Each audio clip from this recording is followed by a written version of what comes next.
On today's part of my take, old school style, PFT and I, just the two of us, breaking down week 16 in the NFL. Crazy weekend of football. We had Saturday football, we had Sunday football, Christmas Day football. We have people clinching, teams clinching spots, teams dying. Everything happened, and we're going to break it all down fastest 2 minutes as well, and who's back of the week. And we're brought to you by our friends at Instacart.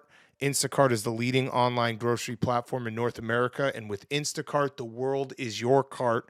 With each cart you build, there are endless possibilities to create stories with the products that Instacart helps deliver.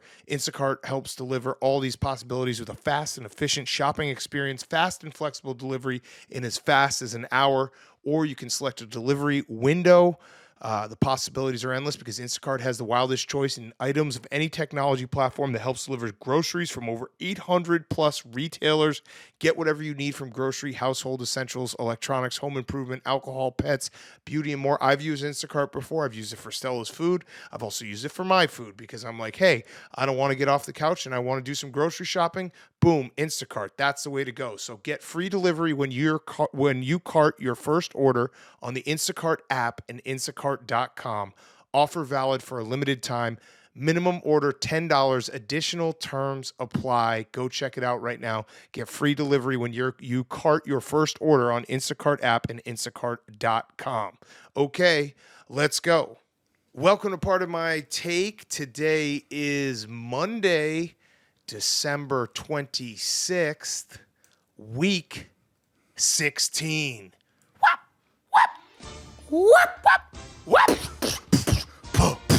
I'm to be the last to wish you a Merry Christmas. And let me be the first to wish you a Happy New Year. We start in Minnesota, where, stop me if you've heard this before, but the Vikings played in a dramatic game that came down to the wire. The game was in hand until Saquon Charles Barkley broke loose running to the video scoreboard before anyone could catch him. Damn, Daniel, back at it again with the comeback, as Daniel hit Daniel, Bellinger that is, for the 2-point conversion and a tie game late in the fourth. And that's where our story always ends, as the new nightmare Kirk Cousins brought the Vikings down the field for a last-second field goal, and Greg the Egg Joseph said, I'm involved in a criminal conspiracy, and it's called the Vikings being 12-3. The Vikings, 27, Giants, 24. We go over to Kansas City, where, in a touching tribute to my dear friend Chiefsaholic, Coach Pete Carroll says he's always asking people to hand over any loose change. Patrick Mahomes said, I'll be danged if that pylon doesn't look like a little orange chimney, and slid right into it. And speaking of jolly fat guys in a red suit, Andy Reid has a big sack full of tricks as he let his chestnuts roast on an open dumpster fire that is the AFC West. NoFX Fant said this team might be on the decline, but I'm not going out like a punk. But Kadarius Tony Soprano sliced and diced his way into the end zone like it was Ralphie Cifaretto's body after he might have burned down the stable with Tony's horse inside of it. And speaking of being so hungry he could eat a horse, what did Andy Reid say when he opened up his oven? Pie, oh my. Chiefs 24, the Seahawks 10. We head over to Chicago, where the wind whipped across Soldier Field and an old name dominated the game as Devin Iron Mike Singletary made the Monsters of the Midway look like Elmo on Sesame Street. Jump up, get down, come dance with Josh, we're moving our body to the ABCs. Dance nearby, wow, dance far away. Now clap your hands to the letter of the day. Clap, clap. What's a letter? Clap, clap. What's a letter? Clap, clap, clap, clap. What's a letter? What's a letter? What's a letter? What's a letter? What's a letter? The letter of the day is W, as Josh Allen and the Bills win their third straight AFC title. Also, shout out to all the other dads that are stuck watching Sesame Street all the time over Christmas to New Year's. And the Bills are Dawson knocks on the Super Bowl's door as no one circles the wagons like the Buffalo Bills. Bills 35, Bears 13. I can't get that fucking Sesame Street song out of my head, Teach. We go out to Santa Claus Clara in a Christmas Eve battle with playoff implications. Purdy maybe even have been selected with the last pick in the draft, but you know who the original superstar Mr. Relevant was? That's right, Jesus Christ, born in a manger, doubted from a young age until he showed up at a wedding with no fish, no wine, and whap! Some spread. Taylor Nicki Minaj got hit in the head by Nick Bosa like it was a shoe thrown by Cardi B. And George Kittle, drummer boy, said, I have 2 scores for you, pa-rum-pa-pum-pum. As the 49ers were brocking around Christian McCaffrey as Slay McLeod was making it rain, dear. The 49ers may already have 5 golden rings, but they're looking for another. 49ers 37, the Commanders 20. Down to Dallas for a clash in the NFC East and a chance to come in from the cold as Gardner Minshew, I don't know, was there to remind the people he could still sling it. CD Silence of the Lambs ate the Eagles secondary with some fava beans and a nice Chianti. As the Cowboys hung tough late and Micah Parsons, yeah, remember that guy? Decided to show up back again this season, helping Big D deliver a big W. Unfortunately for the children of North America, the game ran late, meaning Mike McCarthy wasn't able to moonlight at his job, climbing down chimneys and eating cookies across the U.S. Cowboys 40, Eagles 34. We go down to Charlotte, where many were saying, beware, the Panthers were a live dog, and son of Sam Darnold might not be a serial coach killer after all, as Steve Wilkes-Dewitt is willing to go full send, milking every last drop out of this Carolina team. And I can't see real good. Is that the Lions' defensive line or the Crimea Peninsula? Because it is very susceptible to a Russian attack, even without Cam Putin at the helm. Jared Turnerhead and Goff dropped a ball, but not before Zylstra went nuts, hauling in not 1, not 2, but 3 TDs in a losing effort. The Panthers 37, the Lions 23. To Pittsburgh, where we lost a legend this weekend. My good friend Franco Harris, the Immaculate Reception, the start of a dynasty. Rest easy, Franco. What a wonderful tribute to a wonderful man. Speaking of tributes, the Raiders season is a tribute to Ted Kennedy because this car is off the road, fully submerged, and death is imminent. The game came down to the final drive as Kenny Pickett shaved the Raiders secondary down to the skin, and George Charles Pickens wrote a perfect ending for the Steel City. Steelers 13. Raiders 10. We go down to Miami as there was white powder falling from the sky like it was 1983 all over again. In the first quarter, Tua found Jalen Message and a Waddle, who put the sting on the Packers early. Raheem Mostert and Onions couldn't catch up to Wisconsin brat Aaron Rodgers in the second half, as that's 1, that's 2, that's a 3 interceptions. AJ Bob Dylan can tell the times they are a-changin', as Matt LaFleur has finally gotten through that French haircut of his that you can go for it on 4th and short inside the 10-yard line. The Packers 23, the Dolphins 20. Acapella Jameis. Here we go. Via Zoom. Standing on the corner, Jameis Winston down in NOLA. Such a fine sight to see. It's Deshaun, my Lord, and he's feeling sore. Gonna be hard to keep a clean sheet. Come on, Winston. He's gone fishing.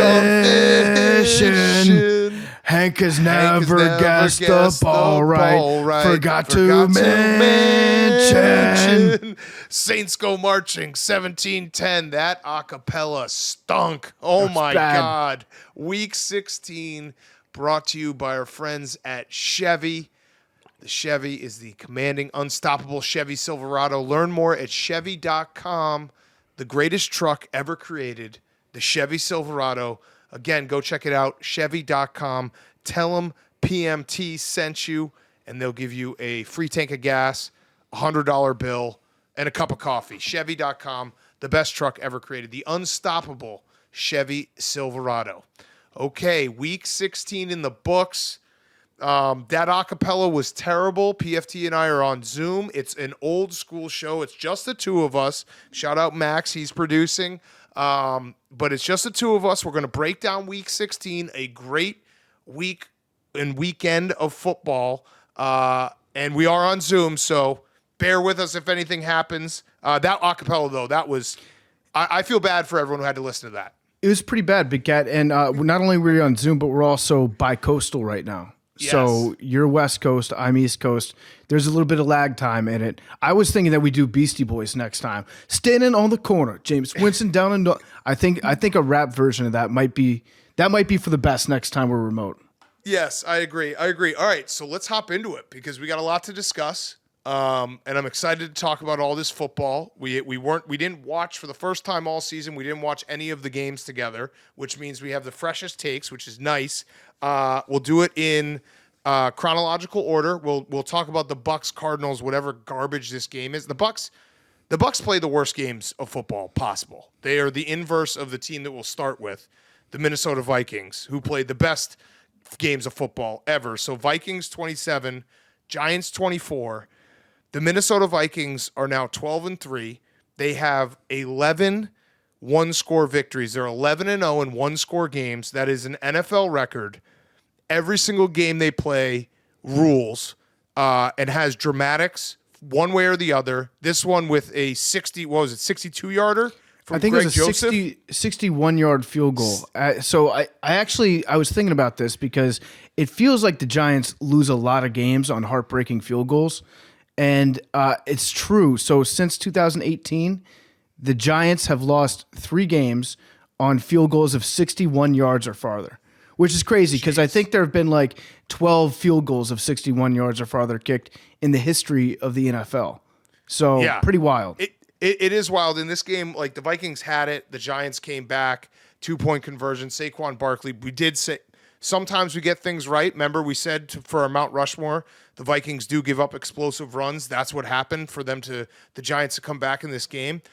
I have a couple questions for you off this game because, at this point it's verbal meme, just like the Mexican standoff in the office. It's me, you, and Vikings fans. We just got our guns pointed at each other at all times.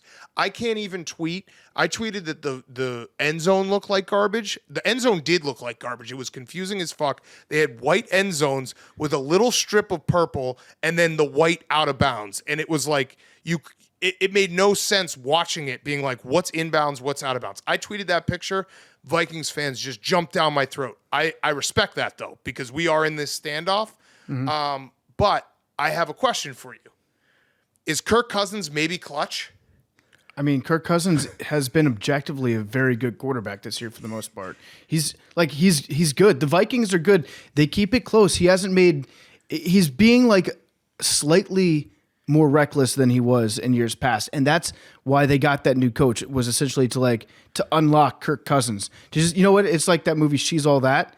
He's taken Kirk's glasses off right now, and he's about to muss up his hair a little bit. Once the hair gets mussed up and let down, then Kirk Cousins is fully capable of fucking up the playoffs. But he's a little bit more risk-taking and less risk-averse than he has been in the past. So I do think that he is becoming a little more clutch. A little more clutch. So the risk-taking leads me to my second point, and Vikings fans are probably going to be like, what's going on right now? Because these guys are just, what are they doing? Why are they talking about the Vikings this way? They hate us. We hate them, whatever.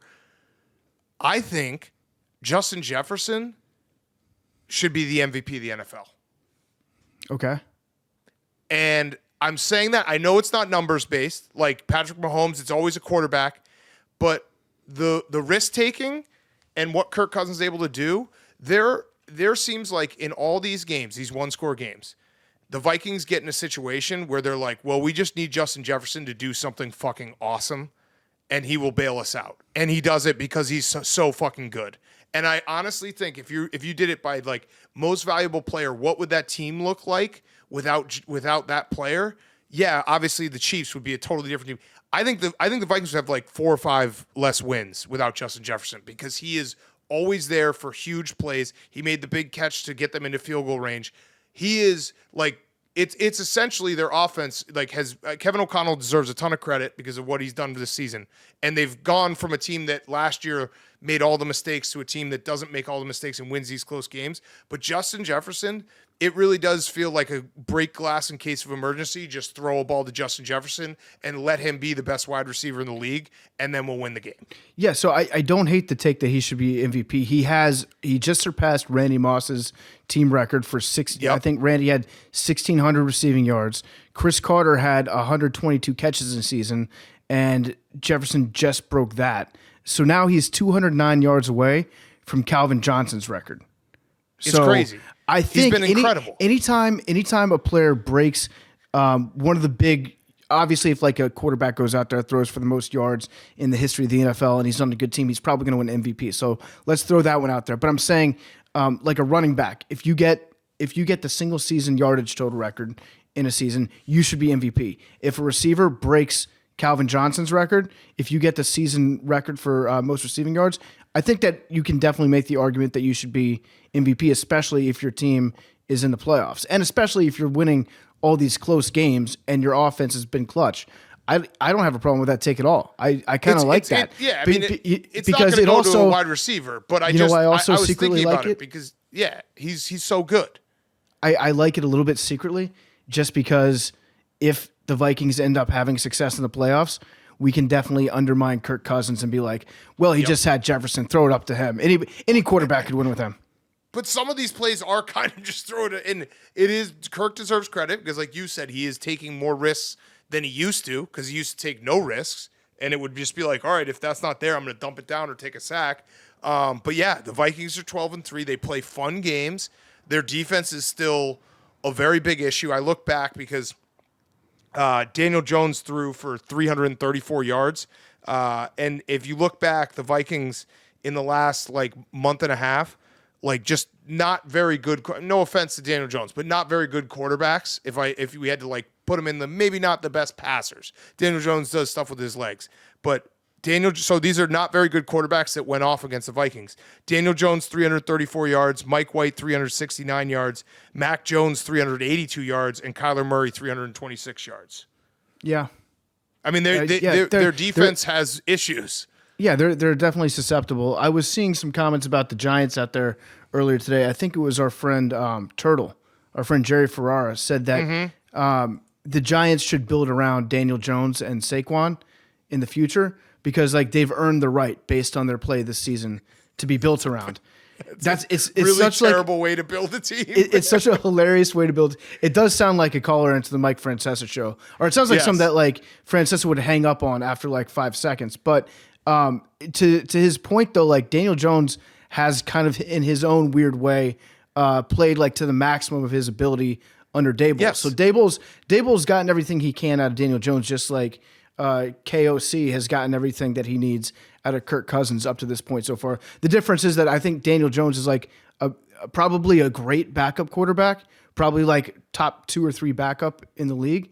But I think most Giants fans would agree that like this is a fun season, but let's not go making like long-term future. Let's not get married to each other here. Do you know what it is? Daniel Jones is great if he wants to come back at a not expensive price and just be like, all right, let's see. Cause they've played themselves probably out of they have played themselves out of a top draft pick. So they're not going to get one of the top 3 quarterbacks or whatever next year. But if you're like, hey, he's played himself to a point where I don't know what the numbers would look like 15 million a year, 20 million. I don't know. I'm not a capologist, but that feels like, hey, you deserve something and we could win games with you if we fix some other things, but don't go around giving Daniel Jones like a huge contract. Also, Brian Daboll's look, the goatee. He just looks so awesome. I mentioned it on Twitter. He looks like a guy who rides a motorcycle, eats wings, and takes big dumps. And some guy was like, "What's like cool about big dumps?" It's like, dude, that's what guys do. Like a guy like Brian Daboll, he probably takes a big dump at halftime instead of giving a speech to the team. He's just like, and he probably is like, "Hey guys, look at my big dump," and everyone gets fired up and goes out there. They should make an NFL licensed shirt for him to wear on the sidelines, like a Harley Davidson Giants mix shirt, and then on the back it says like, "If you can read this, the bitch fell off." That'd be fucking cool. Or ass grass or what is it? Ass gas or grass. Nobody rides for free. No one rides for free. Yeah, I don't know when he decided, like, I'm just going to do the goatee and the sweatshirt. But, yeah, he looks like he could be, like, Paul Jr.'s understudy at Orange County Choppers and just getting yelled at all day because they didn't make, like, the front tire big enough. When he puts the beanie on and then he pulls the hoodie over his head, I don't think there's any coach in the NFL that looks less like a head coach than he does. Like he blends in on the sidelines. He looks like a roadie for Flea that's just like in charge, like setting up the equipment on the sideline. Yes. Shit he doesn't stand out. Now that being said, he's a fucking awesome coach, but I think he needs to like figure out his look long term. I think this is a good look for him right now, but every coach has to have a thing. Like he has to figure out if he's going to be a visor guy or a cap guy long term, because the beanie and the hoodie can play short term, but eventually you're going to have to figure out whether or not you want to rock that visor. Yeah, you want people taking you seriously or not. And like there could be you could definitely see, speaking of Francesa, like if they take a bad loss, like what is this guy trying to do? Why does he shave his goatee and take off the hoodie? Like he hasn't earned that. He hasn't earned looking like that. Last thing I had on this game, and we can segue into the next game. TJ Hawkinson, which I like to say Hawkinson, like the club, was incredible. And it's that second touchdown catch he made was awesome. And it also just was happening at the exact same time that the Lions season was like diminishing into dust. Yeah. And I don't know if they want a mulligan on that, but holy shit, he's really, really good. And he's become such a weapon for the Vikings and like makes them even more scary on offense. And like they already are very, very scary, but to have that extra element that they didn't have before is crazy. Dude, yeah, the Lions have Zylstra though. So he caught 3 touchdowns. True. And also the Lions' problem isn't on offense right now. The Lions' problem is it's on the other side of the ball. But it was on Sunday. Well, you want to just go to the Lions game? Because that was so Lions lost. Panthers win 37, Lions 23. Afterwards, Dan Campbell was seen going off the field, shaking Steve Wilkes' hand. And what was his exact quote? I'm pulling it up right now. So, I think he said, that was an absolute ass kicking. That's a fucking great job. Right in his face. And it was. Yeah. They got their ass kicked. So, I mean, that's another example of Dan Campbell being the best loser in the NFL. He's falling back into his own ways where every time he loses, he says or does something that makes us be like, fuck, he's cool. I wish I could I wish I could lose for that guy. Like, what a cool guy to lose for. I don't like the fact that he has gone viral so many times with this thing, but every time he does something like this, it's not like he knows that the camera's right there. Dan Campbell is not aware of where the cameras are. He would have said this, like, that's just how he communicates with people. He, like, if you kick his ass, he'll, like, slap you really hard on the back and say, like, great job, you beat the shit out of me. And they did. They got their ass kicked hard. They gave up 240 yards on the ground before halftime. Yeah, 320 total rushing yards, 43, and it was only in 43 rushes. So 43 rushes, 320 yards, 3 touchdowns. They got it absolutely shoved down their throat. It also, Jared, our good friend Jared, slightly biased, did have a red zone fumble. That was his first turnover in 6 games, which kind of tells you, like, where the Lions are at in terms of this season, and they're probably overachieving a little bit because you need Jared to play perfect, and even one mistake can derail the entire game. Obviously, it was more than just that mistake, but they had another drive that ended in the red zone. But I don't know if it was like a combo of the Lions overlooking the Panthers or just the amount of energy they've spent because like it's almost like in a basketball game when you're down 20 and a team comes all the way back and they can't finish the comeback. It's like the Lions have used so much energy in the last month and a half getting back to 500, and then they get there and there's going to be an emotional letdown at some point, especially with 2 NFC North games to finish the season. But that sucked. I mean, it sucked for the Lions. Great for the Panthers can easily win the NFC South. Like they are. It's insane that Steve Wilkes, he's 4-1 as an interim head coach. He probably should get the job. I'm a little pissed because if they make the playoffs, my take from a month ago where I was like, I'm already calling my Panthers my comeback team of the year. You can't be a comeback team if you make the playoffs, right? No, but you were like early on that take though. Which too is early, good. You were too early, yeah. It's a good possibility right now. So We don't know what's going to happen in the Tampa Bay Arizona game, but let's be honest, neither of these teams really deserves to win this game. The Bucs suck. The Carolina Panthers making the playoffs at 6-10 would be pretty hilarious. I don't know if that's still possible mathematically. I think they need to beat the Bucs. I think they need to beat the Bucs, so they have to get to at least 7 wins. Okay, well, still, yeah, that would be fine. I would be fine with that, like a 7-10 Panthers team making the playoffs. Sam Darnold, he's got some pep in his step now. I don't know what's going on. Like, the guy can run. I keep forgetting about that one run that he had. It was Thursday Night Football. You remember that when he was on the Jets and he was playing against the Broncos? That was the game where Blake Bortles accidentally gave everybody COVID. And so Sam Darnold got in and had like a 60-yard touchdown run in that game. I forgot that he's quick. He's sneaky fast. He's got functional mobility out there. And it's funny watching him run because he does still have the big head that like bobbles back and forth with every step that he takes.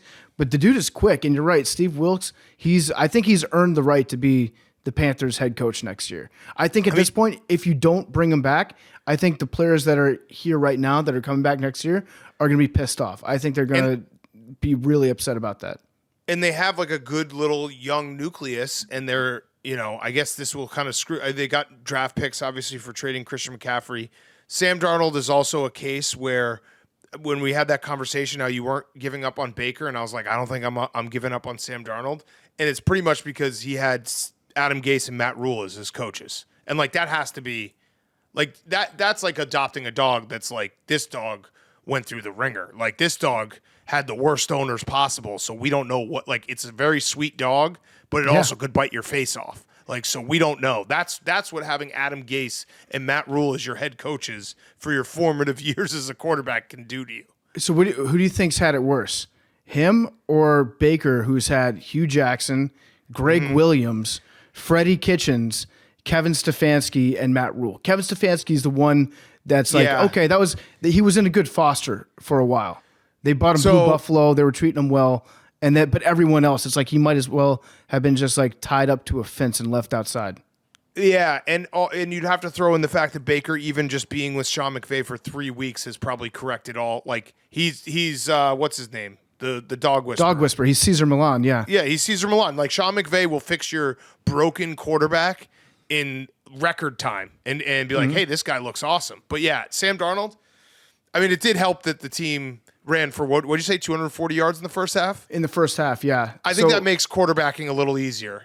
It probably does. Do we need to have the conversation about the Lions though, or are the Lions soft? Dude, that game was crazy. It was instant too. And it's not like the Panthers. Like Chuba Hubbard, nice player, whatever. Like Deontay Foreman or Dante, am I saying his name right? Deontay Foreman. Like these aren't Pro Bowl running backs. These are just it was watching on Red Zone. It was just flash. Oh, Panthers 40-yard run.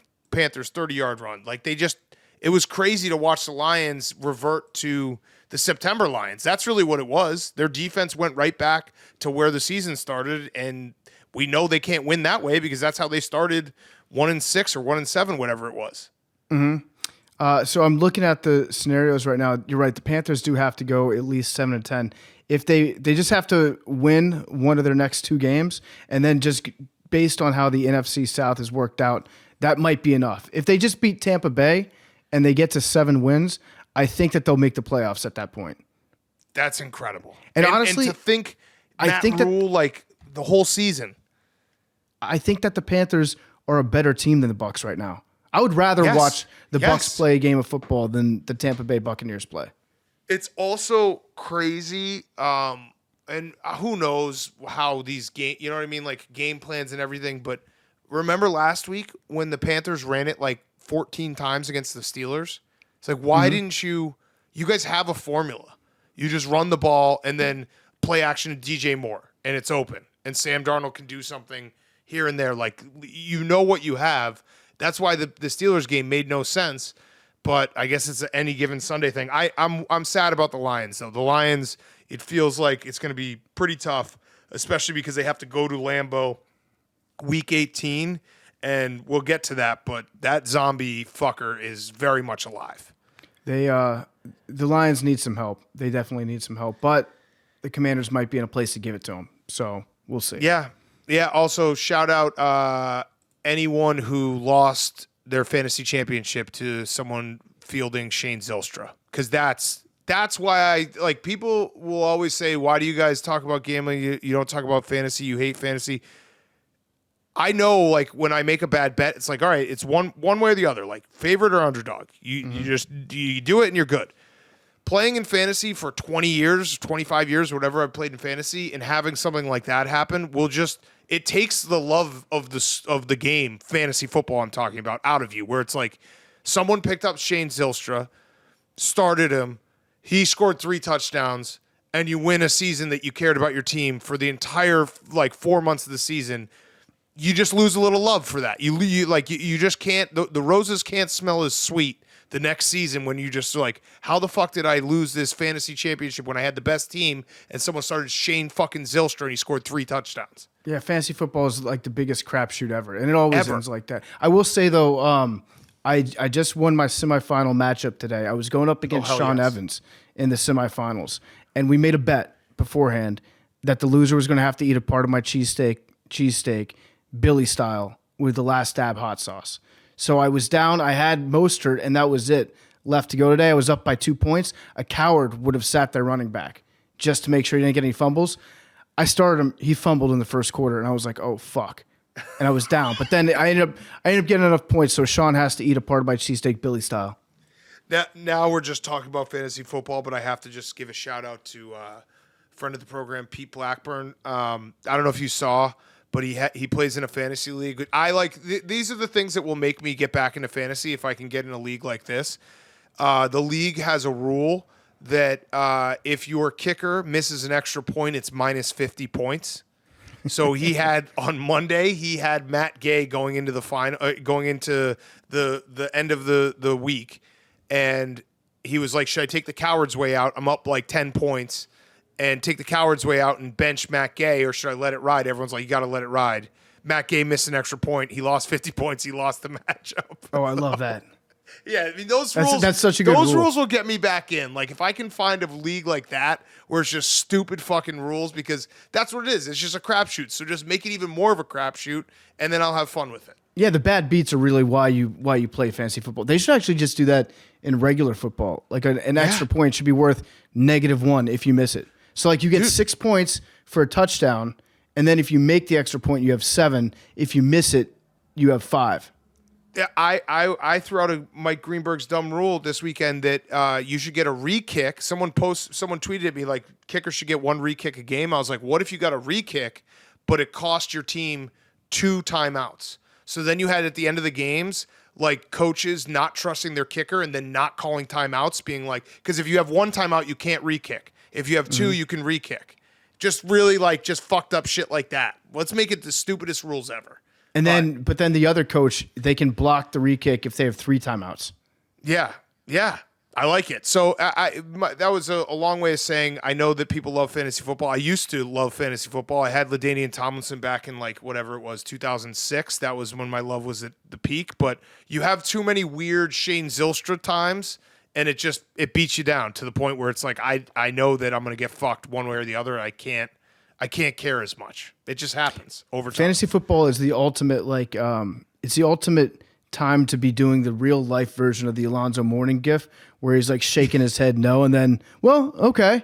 Because you're always rooting against like another bet that you have going on. You're always rooting against your own team to a certain degree. You're rooting against your own playoff interests all the time. It's just my allegiances get spread too thin sometimes during fantasy football season. Yeah, multiple teams. It's just too hard to track it all. But yeah. All right. Lions are in trouble. Panthers might win the NFC South. Looks like, by the way, the Bucs are going to lose this game. They suck. The Cardinals just took it's going to be a 10-point lead. Billy doesn't get his $20,000 in cash. Holy shit, do the Bucs suck. They stink. How long can we go without it's just every week. It's like maybe this is the week that Chris Collinsworth was talking about it. He's like, Tom Brady might be able to, put something together here. They just suck. Well, Tom Brady missed an easy throw in the first half, and Collinsworth he just wouldn't say anything because he's not allowed to talk shit about Tom Brady. So he just kept his mouth shut, and he was like, there's some things that I could say about that throw right now, but I'm not going to say them. It's like, Collinsworth, we know which side your bread's buttered on. We know what you're trying to do here. But even he knows. Like, Chris Collinsworth loves everybody. He absolutely does, like everyone. If you make one good play, now here's a guy that's going to get a gold jacket one day. Like, he will love you if you just if you show up once on Sunday Night Football. Also, credit to James Conner, because that dude has played on some bad teams, and he always shows up. Especially, like, I feel like every primetime game, James Conner has 3 touchdowns. Yeah, and we could just talk about the Bucs real quick right now. This game, everyone needs to stop saying, well, they're going to get in the playoffs and then watch out because they're going to have a home playoff game. They suck. They're a bad team. It's just stop talking about them as if they're some dark horse that could put together. They can't put together 2 wins in the regular season against shitty teams. How are they going to put together 3 wins, 2 of them on the road in fucking January? They suck. Also, Todd Bowles is calling plays like he's scared at the end of pass with Tom Brady. He's so bad. So either he's the world's shittiest head coach, or he knows something about Tom Brady's abilities right now that he does not trust. Either way, it's not good. I tend to lean towards the fact that Todd Bowles might, in fact, be like Nathaniel Hackett level head coach, just with a better roster. He's so bad, and Bruce Arians has a last laugh because Tom Brady. You know, we know that it was all denied up and down, but it felt like he was like, I don't want to play for Bruce Arians anymore. Bruce Arians like, fine, play for Todd Bowles. I'm going to set my friend up with another chance, and he's probably going to fuck it up because he sucks as a head coach. Good coordinator, terrible head coach. All right. Bengals 22, Patriots 18.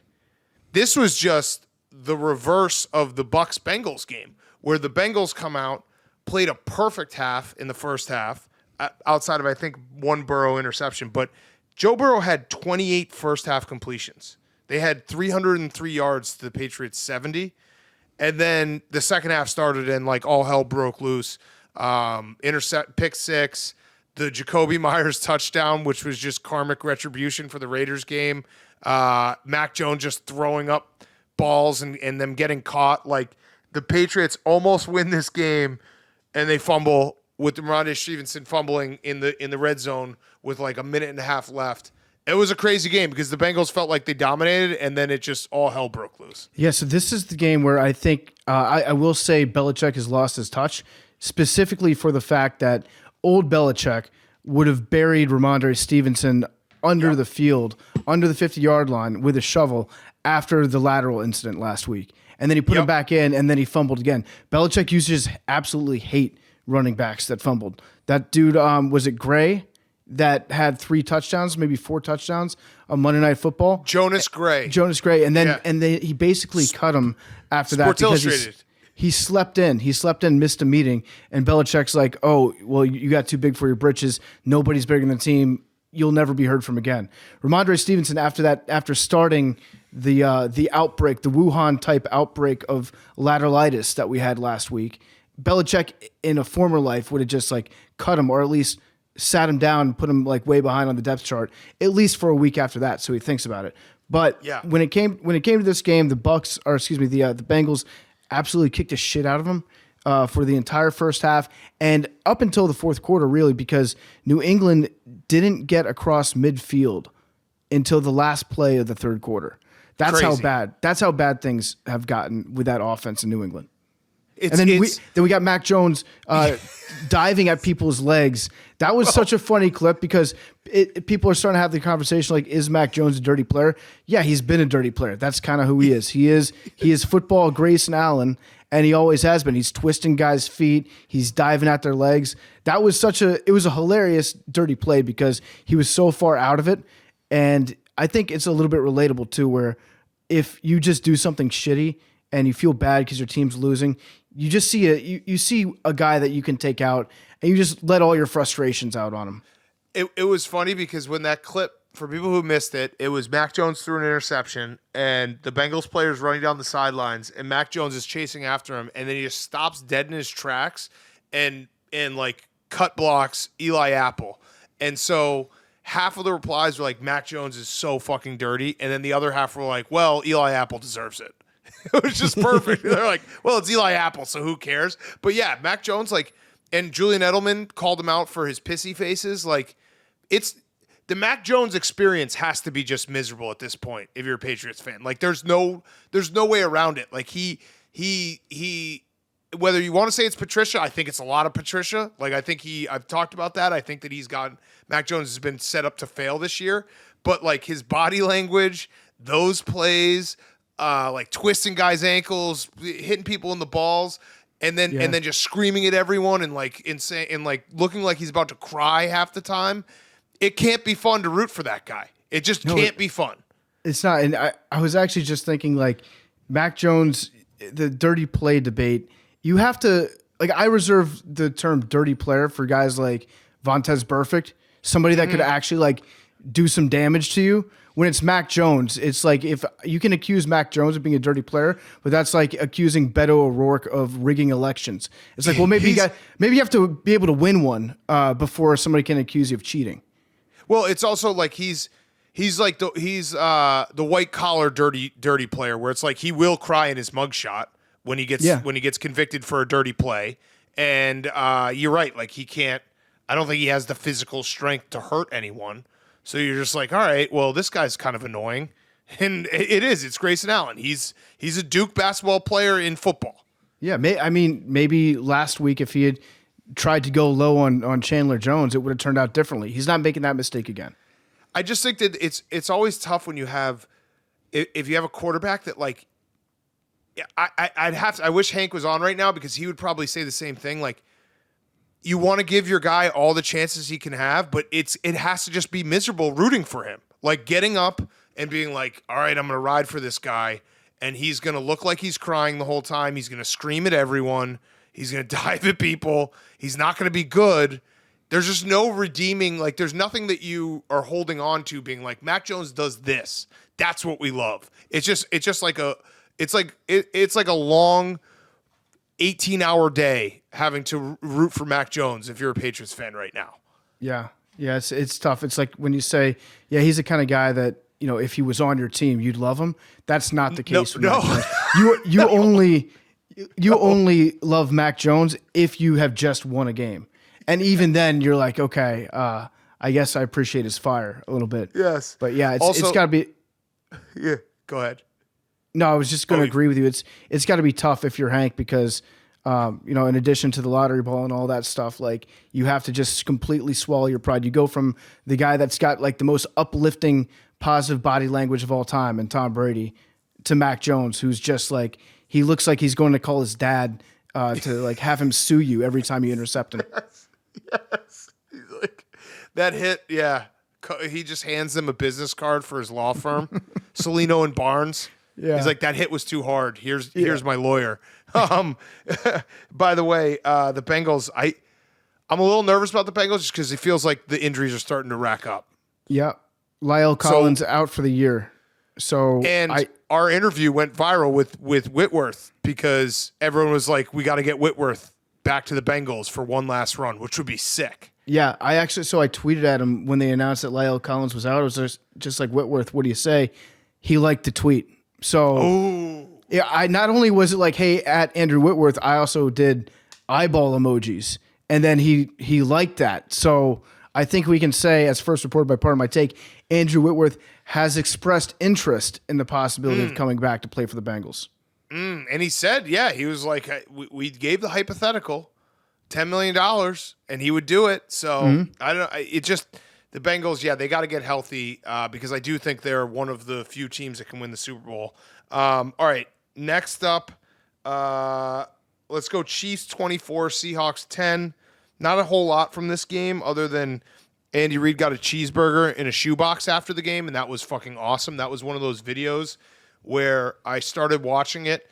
If people missed it, the team got him a present for, I don't even know, I don't think this game actually clinched anything. They just got him a Christmas present, and it was a shoebox, a Nike shoebox, and I was like, oh, fuck. Did they get him shoes? Did they get him red shoes? Did they get him, like, dad shoes? Please be something other than shoes. And then it opens it up as a cheeseburger. It's like, thank God. It was all worth it. It was all worth it because his smile was fucking great when that happened. I was actually hoping that it was going to be like a donut or just some dessert as they were going through it. And it surpassed my expectations when you opened it up. It was like a full cheeseburger that was in there. Great job. Great job to the Chiefs. And Andy Reid also pulled an all-time dad move and pretended to drop it halfway through and was like, oh, there's something alive in there. He's just something alive, yeah. Yeah, it made everyone flinch. But yeah, this game was never in doubt. I do we by the way, I'm going to get old takes exposed about my Bucs rant like on this show. That's going to suck. You counted out touchdown Tom. I counted him out. That's going to suck so bad. Whatever. I'm just so frustrated because I once did believe in this team and I've quit them, thankfully. But I still want to be like, fuck them. They're not good. But they're going to win this game now. So I was wrong. People who listened to 15 minutes ago, that's very funny. I'm an idiot. Shows you how big of a shit for brains I have. Now they're going to win some playoff games and do everything they're gonna, the opposite of what you just said. They're going to go to the NFC Championship game. The Chiefs, remember we talked about it a few weeks ago? Like, the Chiefs' defense will always be suspect, but they basically just have Chris Jones can wreck some shit, and that's what he did in this game. And I also, I feel like there's certain coaches that you're like, they always got a shot. Steve Spagnuolo will always have a shot just because of those Giants teams where it's like, if they can get pressure with 4, and they have a couple guys like Carlos Dunlap and Karlaftis and Frank Clark, like, if they can get pressure with 4, nothing else matters. So it's just, I love coaches where they've done something and they did it 15, 20 years ago, and you just still in the back of your head, you're like, well, they could do that again. Well, being the defensive coordinator for the Chiefs must be actually even easier than being the offensive coordinator, I think. Because if you're the offensive coordinator, you just get to like fuck around and you can get like a little bit too creative sometimes and get over your skis. If you're the defensive coordinator for the Chiefs, you just know that your offense is going to build a lead. So you just have to be able to like figure out ways to develop a pass defense. Like get to the quarterback by any means necessary. Karlaftis, is that how you say his name? The Greek freak? Karlaftis, yeah, he's Greek, yeah. I Purdue. like, shout out Purdue. Yeah, I like that guy. Is he Ohio State? No, he's Purdue, No, right? he's Purdue because I think he's like Ryan Kerrigan 2.0. Yes. But yeah, he's awesome. Frank Clark can get after the quarterback. I like when their defense, they are one of the few units that they just go out there every week and they're like, okay, we just have to pin our ears back. It's just going to be 48 minutes of pinning our ears back, and then we're going to heat the quarterback up, and that's how we're going to win. And also, Chris Jones doesn't get enough credit for basically being the defensive Patrick Mahomes, and he's not as good as Patrick Mahomes, but in a similar way where the Chiefs on offense will sometimes be like, all right, Patrick Mahomes, just do something cool and we'll score points. Like, get us out of this jam. Chris Jones is like, hey, our defense isn't that great. Just do something fucking sick and just beat everyone. He had, I saw the stat. He had 8 QB hits off of 36 snaps. So just, I don't know, 1 out of every 4, like a little more than that was just, all right, we're just gonna put. He's gonna get to Geno Smith and impact the play. That's what he does. He just wrecks shit. Yeah, he's pretty cool. I think that they're gonna miss having a player like the Honey Badger in the secondary, though. He was such a good fit on that Chiefs defense. Somebody that just is attracted to the ball and will create turnovers because they can give up yards all they want, and they probably will give up yards. But they're gonna get big plays on 3rd down, and that's when they need to do it. As long as they can do that, then the Chiefs are pretty much unstoppable if their defense can get those stops, as Patrick Mahomes is playing like at his best that he's ever played. They are now this is the 5th straight year that the Chiefs have 12 regular season wins. That's fucking stupid. That is crazy. That is so dumb. 5 straight years. And it's crazy. As we reported last week, every team that the 49ers beat end up losing the next week. Yep. So or every team that they play ends up losing the next week. So that's been all season, I think. So the Seahawks lost them last Thursday night. They get their ass kicked by the Chiefs. And Pro Bowler Geno Smith looks like the carriage is turned into a pumpkin for Geno. It's not great. 5 out of 6 they've lost. Feels like it's not going to happen to them. They still do have the tiebreaker against the Lions. They need like the Commanders to fall apart some more, but this is the opposite of like the Chargers or the Ravens in the AFC, where it's like, ooh, no one wants to play them. I think anyone would love to play the Seahawks in the first round of the playoffs. Yeah, and I'm not trying to take anything away from Geno. Like, what a year this has been for Geno. Pro Bowler Geno Smith. That's all you have to say. And, again, the Seahawks get 2 wins a weekend. They got to watch they get to watch their team play, and then they get to watch the Broncos play. And that's just even if you lose, you end up winning if you're Seahawks fans. Yeah. Okay, next up, Saints-Browns. Saints 17, Browns 10. This was just a battle of which coach was a bigger shithead and piece of shit and dumb face. Kevin Stefanski versus Dennis Allen. Who would flinch first? Turns out Kevin Stefanski would flinch first, and he's the bigger piece of shit, dumb face. And when I say all of this, I'm talking about the fact that it was, what was it, like 0 degrees, minus 10 degrees, I think 30-mile-an-hour winds. It felt like it was negative 20. Just snow-covered field, looked terrible. Run game all day, just run the ball, and you win the game. They have Nick Chubb and Kareem Hunt. I know Nick Chubb's a little banged up. Kevin Stefanski called 31 passes for Deshaun Watson. And on the other side, this first half, I was sitting there watching it, and I was like, I've never hated a coach that I have no relation to, I don't care about the Saints. Like, Dennis Allen pisses me off so much. Dennis Allen had started the first half. He had 9 pass attempts from Andy Dalton. He had Wildcat with Alvin Kamara. And then finally, with 3 minutes and 24 seconds left in the second quarter, he's like, oh, I have Taysom Hill. Maybe I should use him. Maybe this is the perfect game for Taysom Hill. Started using him, and they instantly were able to score points. So I don't think Dennis Allen, you get credit for being slightly less dumb than Kevin Stefanski, because both of these coaches are fucking morons for spending like half of the game thinking they could throw in this weather when they have Taysom Hill on one side and Alvin Kamara and fucking Nick Chubb and Kareem Hunt on the other. I don't think that there's ever been a game that's been more perfectly designed to have Taysom Hill featured in it than this game was. Ever in the history of football. Maybe like in 1902, before Teddy Roosevelt like made people start wearing helmets. That might be the only time period that has been more of a matchup for Taysom. This game, if you looked at the field, it looked like an ice skating rink there. Just looking at the field, I was cold. I was cold watching the fans. The fans were told, please come down out of the, if you're up in the 400 level, we need you to evacuate that. Come down into the main bowl where you can be protected against the wind, because you're probably going to die if you stay up there. That's fucking BYU weather, okay? That is Taysom Hill run into a linebacker's face, chip his teeth, and then like put him in and let him throw one 70-yard pass downfield per half, almost as like a gadget play. So yeah, I agree that Dennis Allen is a complete shithead. I don't know what he's doing I don't know what his process is like for calling an offense or what's going on there. I still stand by my take that I think we can say now that Jameis is probably hurt, or very hurt, and maybe going to sue them. He was maybe going to sue them. That's what I'm saying. Like when he got put back into that game, I think they fucked up as an organization.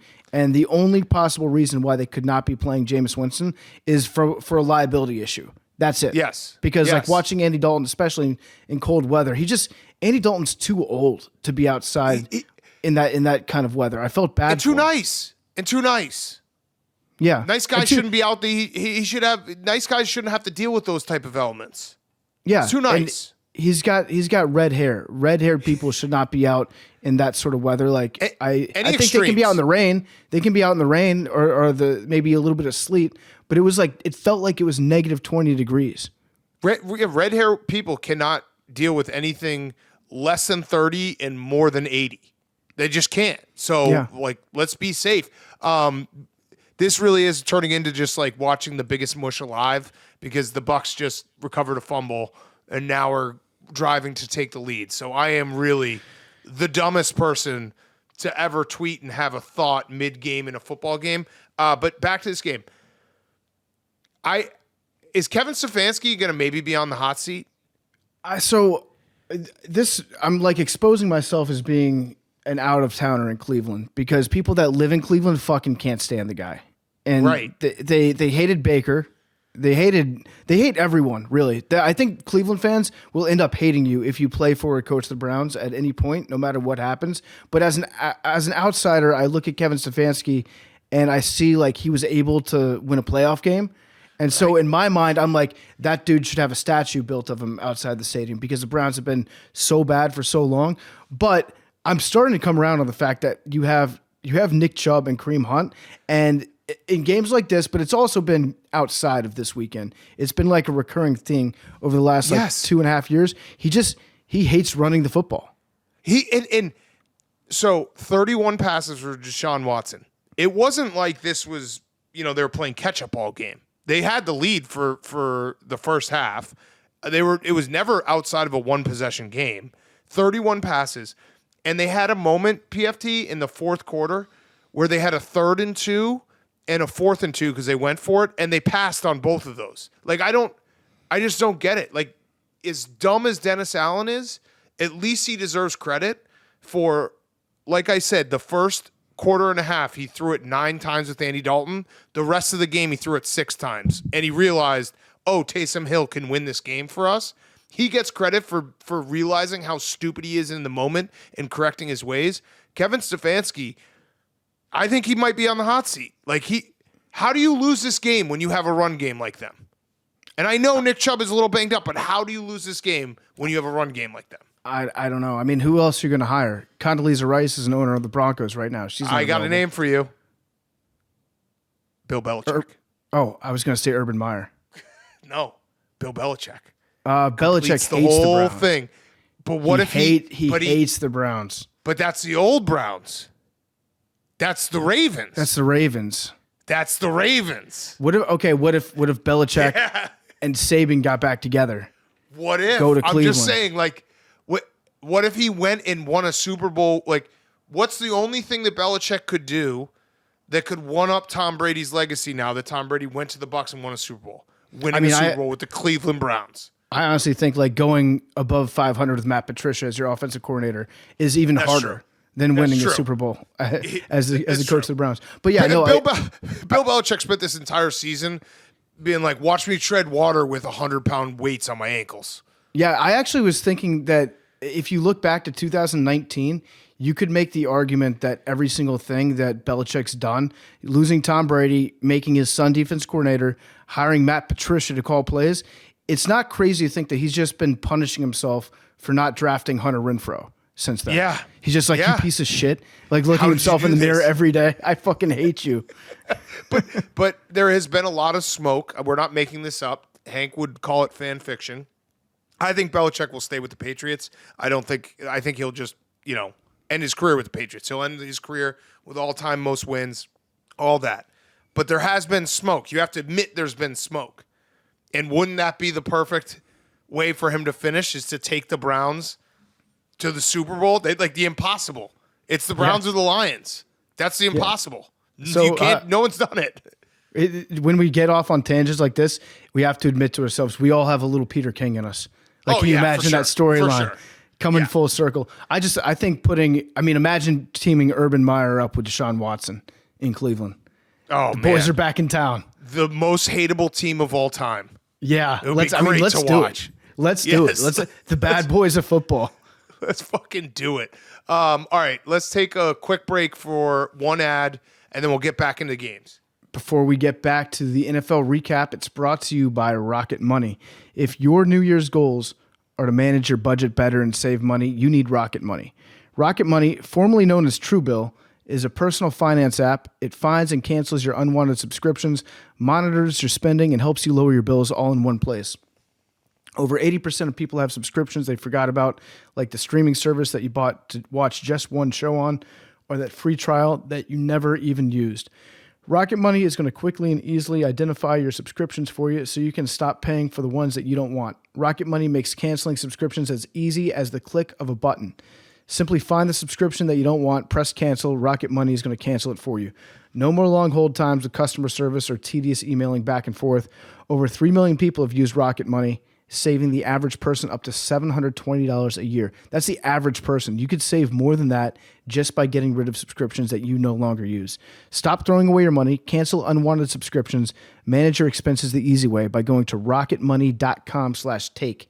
Some people, like me, I lose my debit card once every, 14 to 18 months, and that's how I manage my subscriptions, that's not a financially sound way to do it. I would not advise it to you. You should use Rocket Money. Go to rocketmoney.com/take.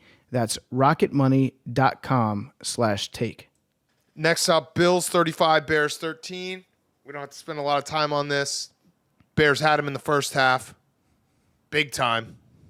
Big time had Trace McSorley's dad looks like Johnny Sins. So, not that I would know what Johnny Sins looks like. Bonk. I was thinking Moby. You remember that guy Moby that used to be everywhere? Like every song featured Moby in the 1990s. That's what I'm saying. That's Ashburn, Virginia's finest, by the way. My friend just texted me, which is a very apt analogy. He said Trace McSorley's dad looks like he owns a suburban MMA gym. That absolutely is the case. Or like a CrossFit gym. But it's actually called Smashing Pumpkins because he looks so much like Billy Corbin. You just do a workout where you throw giant gourds around. It's a combo gym. You can do MMA on one side and CrossFit on the other. Yeah, so he is jacked up. It was funny before the game started.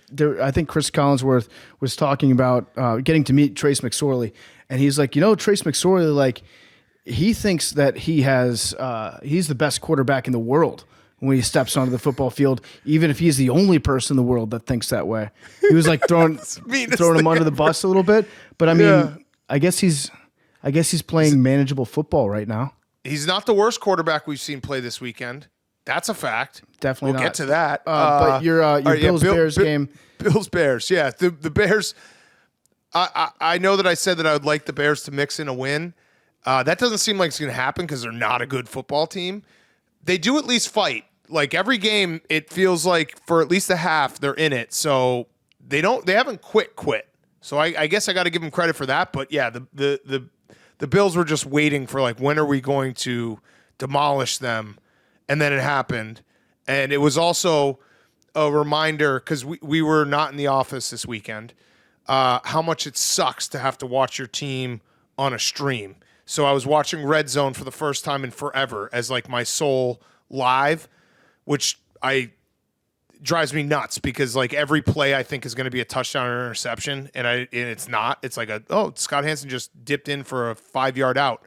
But watching the Bears on delay and then seeing things happen and then watching, like I was looking at my computer, seeing it happen on my TV and then watching on the computer and just being like, well, this sucks. It's just a miserable experience. We haven't done it in forever. We've been able to watch every game live for 7 years now. Yeah, it's tough. The only nice part about finding an illegal stream is going to the chat section over on the side and like seeing what kind of hilarious links to foreign scam websites, like what Lithuanian Bitcoin website is being advertised over here in the chat that somebody's just spamming it with. That's the only redeeming quality to that sort of thing. And then you get Red Zone on TV spoiling it for you. And Scott Hansen. So I watched a little bit of Red Zone this weekend. I remembered how much I do miss the sound of Scott Hansen's voice. It's a very reassuring voice. It's the voice of when he speaks, it sounds important because you think that something important is going to happen afterwards. So like it's very authoritative. And I think we're going to get Scott Hansen as the NFL pivots over to YouTube. I think Scott Hansen is going with it. Yeah. Siciliano, I don't think Siciliano's going. I think Siciliano's going to be looking for a job. It's tough time to be a journalist, specifically a Red Zone journalist. A Red Zone journalist. Yeah, no, they've like 50% of NFL Red Zone jobs have been lost in the last 12 months. It's crazy to think. Won't we think of our Red Zone journalists when we talk about recession? It's bad. But yeah, shout out the Bears for I bet on the Bears money line. I just figured like, what the hell? Why not? Maybe it's a look ahead game. First half looked great. You look good in the first half. I watched a lot of the game. And then the Bills, just remembered they're the Bills. Fun fact about the Buffalo Bills, because people, they talk about Josh Allen, they talk about their receivers and their passing game. Did you know that the Buffalo Bills have the highest yards per carry in the NFL?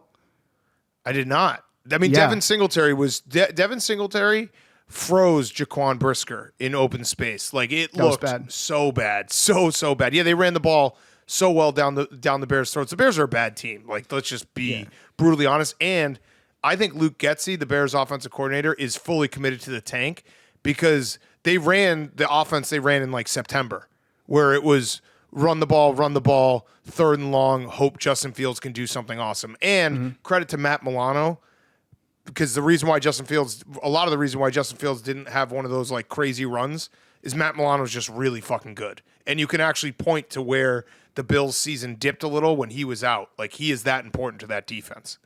Here's how you stop Justin Fields. You just spy him. You just put a guy there to spy him. Problem solved. Just get Matt Milano on him. The other thing, there are two other things from this game. One is Josh Allen has the most offensive touchdowns in his first 5 years of his career all time. He passed Dan Marino, so he has 174. Dan Marino had 171. This is a stat that's Josh Allen's incredible, but it's also one of those stats that, holy shit, Dan Marino was out of this world good, because he did that in the 80s when that was not what football looked like. And then the other one, I wasn't going to talk about it because I thought it was just like one of those things that just happened and, they had a fun time, but we tweeted about it, so I might as well. Kind of a cool moment. After the game, the Bills got stuck in Chicago, and Josh called me, FaceTimed me while I'm sitting on my couch, and he's like, can you open your River North bar, the Barstool River North bar? And I was like, yeah, give me like 10 minutes. Shout out Rick, who runs it, was able to find staff to get there on a Christmas Eve, and the Bills rented out Barstool River North. So I'm hoping that Josh Allen, when the Bills win the Super Bowl and they do the football life, will be like, it was Christmas Eve, I made a call to Big Cat, and that was the catalyst for the whole team to win this thing. So really? If that's not true, which I would say there's a 0% chance that's true, I think Josh Allen will do me a solid and just say it. And I'll just be able to walk around saying that for the rest of my life, that that Bills Super Bowl, all it was one call from Josh Allen, one call to Rick, and we had it all set up. I heard that's where they really came together as a team. They've never been as close as they have. Like, you'll learn a lot about people being stranded in the same city. This was, what this was? This was like Josh Allen and Stephon Diggs' version of trains, planes, and automobiles. They're trying to get home for Christmas to their families. They can't make it. Guess what? Let's make the best of a bad situation, and let's discover friendship on the road via the Barstool River North Bar. It was a beautiful story, and I did see some people being like, why did they open for them? Like, the Bills just beat the Bears. The Bears suck. There's no rivalry between the Bills and the Bears. If it was the Vikings or the Lions or the Packers, fuck yeah, don't open a bar for them. The Bills, like, Josh Allen's the most likable superstar in the NFL. I fucking love him. He's our best friend. So when he calls and says, can you open the bar? Fuck yeah, I'm going to try to figure out a way to open the bar. And again, shout out the staff of Barstool River North, because Rick, I called Rick and he's like, give me 10 minutes. And then he called me back. He's like, yeah, we'll open at 7:30 for them. And it's like, okay, to call your staff on Christmas Eve and get enough people to come in, just a great story all around. And again, when they win the Super Bowl, we can just say it was, it was pardon my take, and it was that friendship that did it. Also, he still owes us $150 million, right? That's true. Or no, $15 million. True. He owes us $15 million. Tell you what, we'll knock some of this off his tab. How's that sound? Yeah. That's $14 million. He owes us $14 million now. I don't want to dispute that what you're saying about, like, there's no rivalry there and, like, it's just guys helping dudes out. But I would like to ask Max, if we're talking about good sports towns, if the Bills just beat the fuck out of the Eagles, would you approve of opening up the Barstool Philly Tavern to let the Bills hang out all night and drink all your beer in your face after they just beat you? And pay and probably tip very well for some people who went in and worked on Christmas Eve, probably made their Christmas Eve too. And Max, answer the question. Would you let your city be cucked by Josh Allen on Christmas Eve? Throw in the fact that also Josh Allen's my best friend. It's all relative. The Bears aren't looking to win right now. Right. So, right. I don't. If the Bears were good and that was a heartbreaking loss, I probably would have been like, Josh, I can't do this. Yes, exactly. And during Sixers tanking seasons, I didn't give a you could have done whatever you want. So if you're in that sort of mode and you lose, then it would be exciting to have your guys come in. Yeah, if the Bears were fighting for a playoff spot and the Bills beat them and they lost out on the playoffs, and Josh Allen faced, I probably would have been like, I'm not picking up because he's just going to talk shit. You know what I mean? Like, I would have I would have just ignored the FaceTime. But he is my best friend, and he is the most likable guy in the NFL. So, fuck yeah, I'm going to help him out. And also, it's good publicity. Let's be honest. It's good publicity for Barstool River North. Don't get me wrong. There is a business side of it. I'm glad it happened. I just wanted to hear the Philadelphia perspective on that because I figured it'd be a little bit different. So you agree with it given the context? Given Max? the context, yes. Other people in Philly might be mad at me for saying that, but I thought that's it, like because I other thought it people was in cool when you sent that text yesterday and you were like, Well, major FOMO. Yeah, Like imagine yeah, if yeah. we had already moved to Chicago and it wasn't Christmas Eve and we could just go party with the Bills for a night. That would have been fucking awesome. Yeah, I actually thought about flying to Chicago last night just to party with the Bills. Just be like, oh, guys, crazy. Yeah, looks like I'm stuck here too. I mean, I was the minute I set it up, I just sat there and I was sitting on my couch and I was like, shit, I really wish I was with those guys tonight. That would be fucking fun. Did you send White Sox Dave down? I didn't because I figured that would be, well, it's Christmas Eve, but it would also be a little awkward if anyone showed up that wasn't a member of the Buffalo Bills because they literally opened the bar for them. So, all right, next up, Ravens Falcons. This game sucked. The Ravens are just a really good defensive team that's waiting for Lamar Jackson to come back. Yeah, John Harbaugh might be top 3, top 4 coach in the NFL. We should recognize that every now and again. Just repeat it to ourselves because he's a little bit of a boring guy. He gets most of his FaceTime on TV when he's like talking to Lamar, and Lamar's like, "Let me go for it," and he's like, "Okay." He's a guy that I feel like his coordinators get a lot more recognition than he does, which is great because he's had some great coordinators over the years.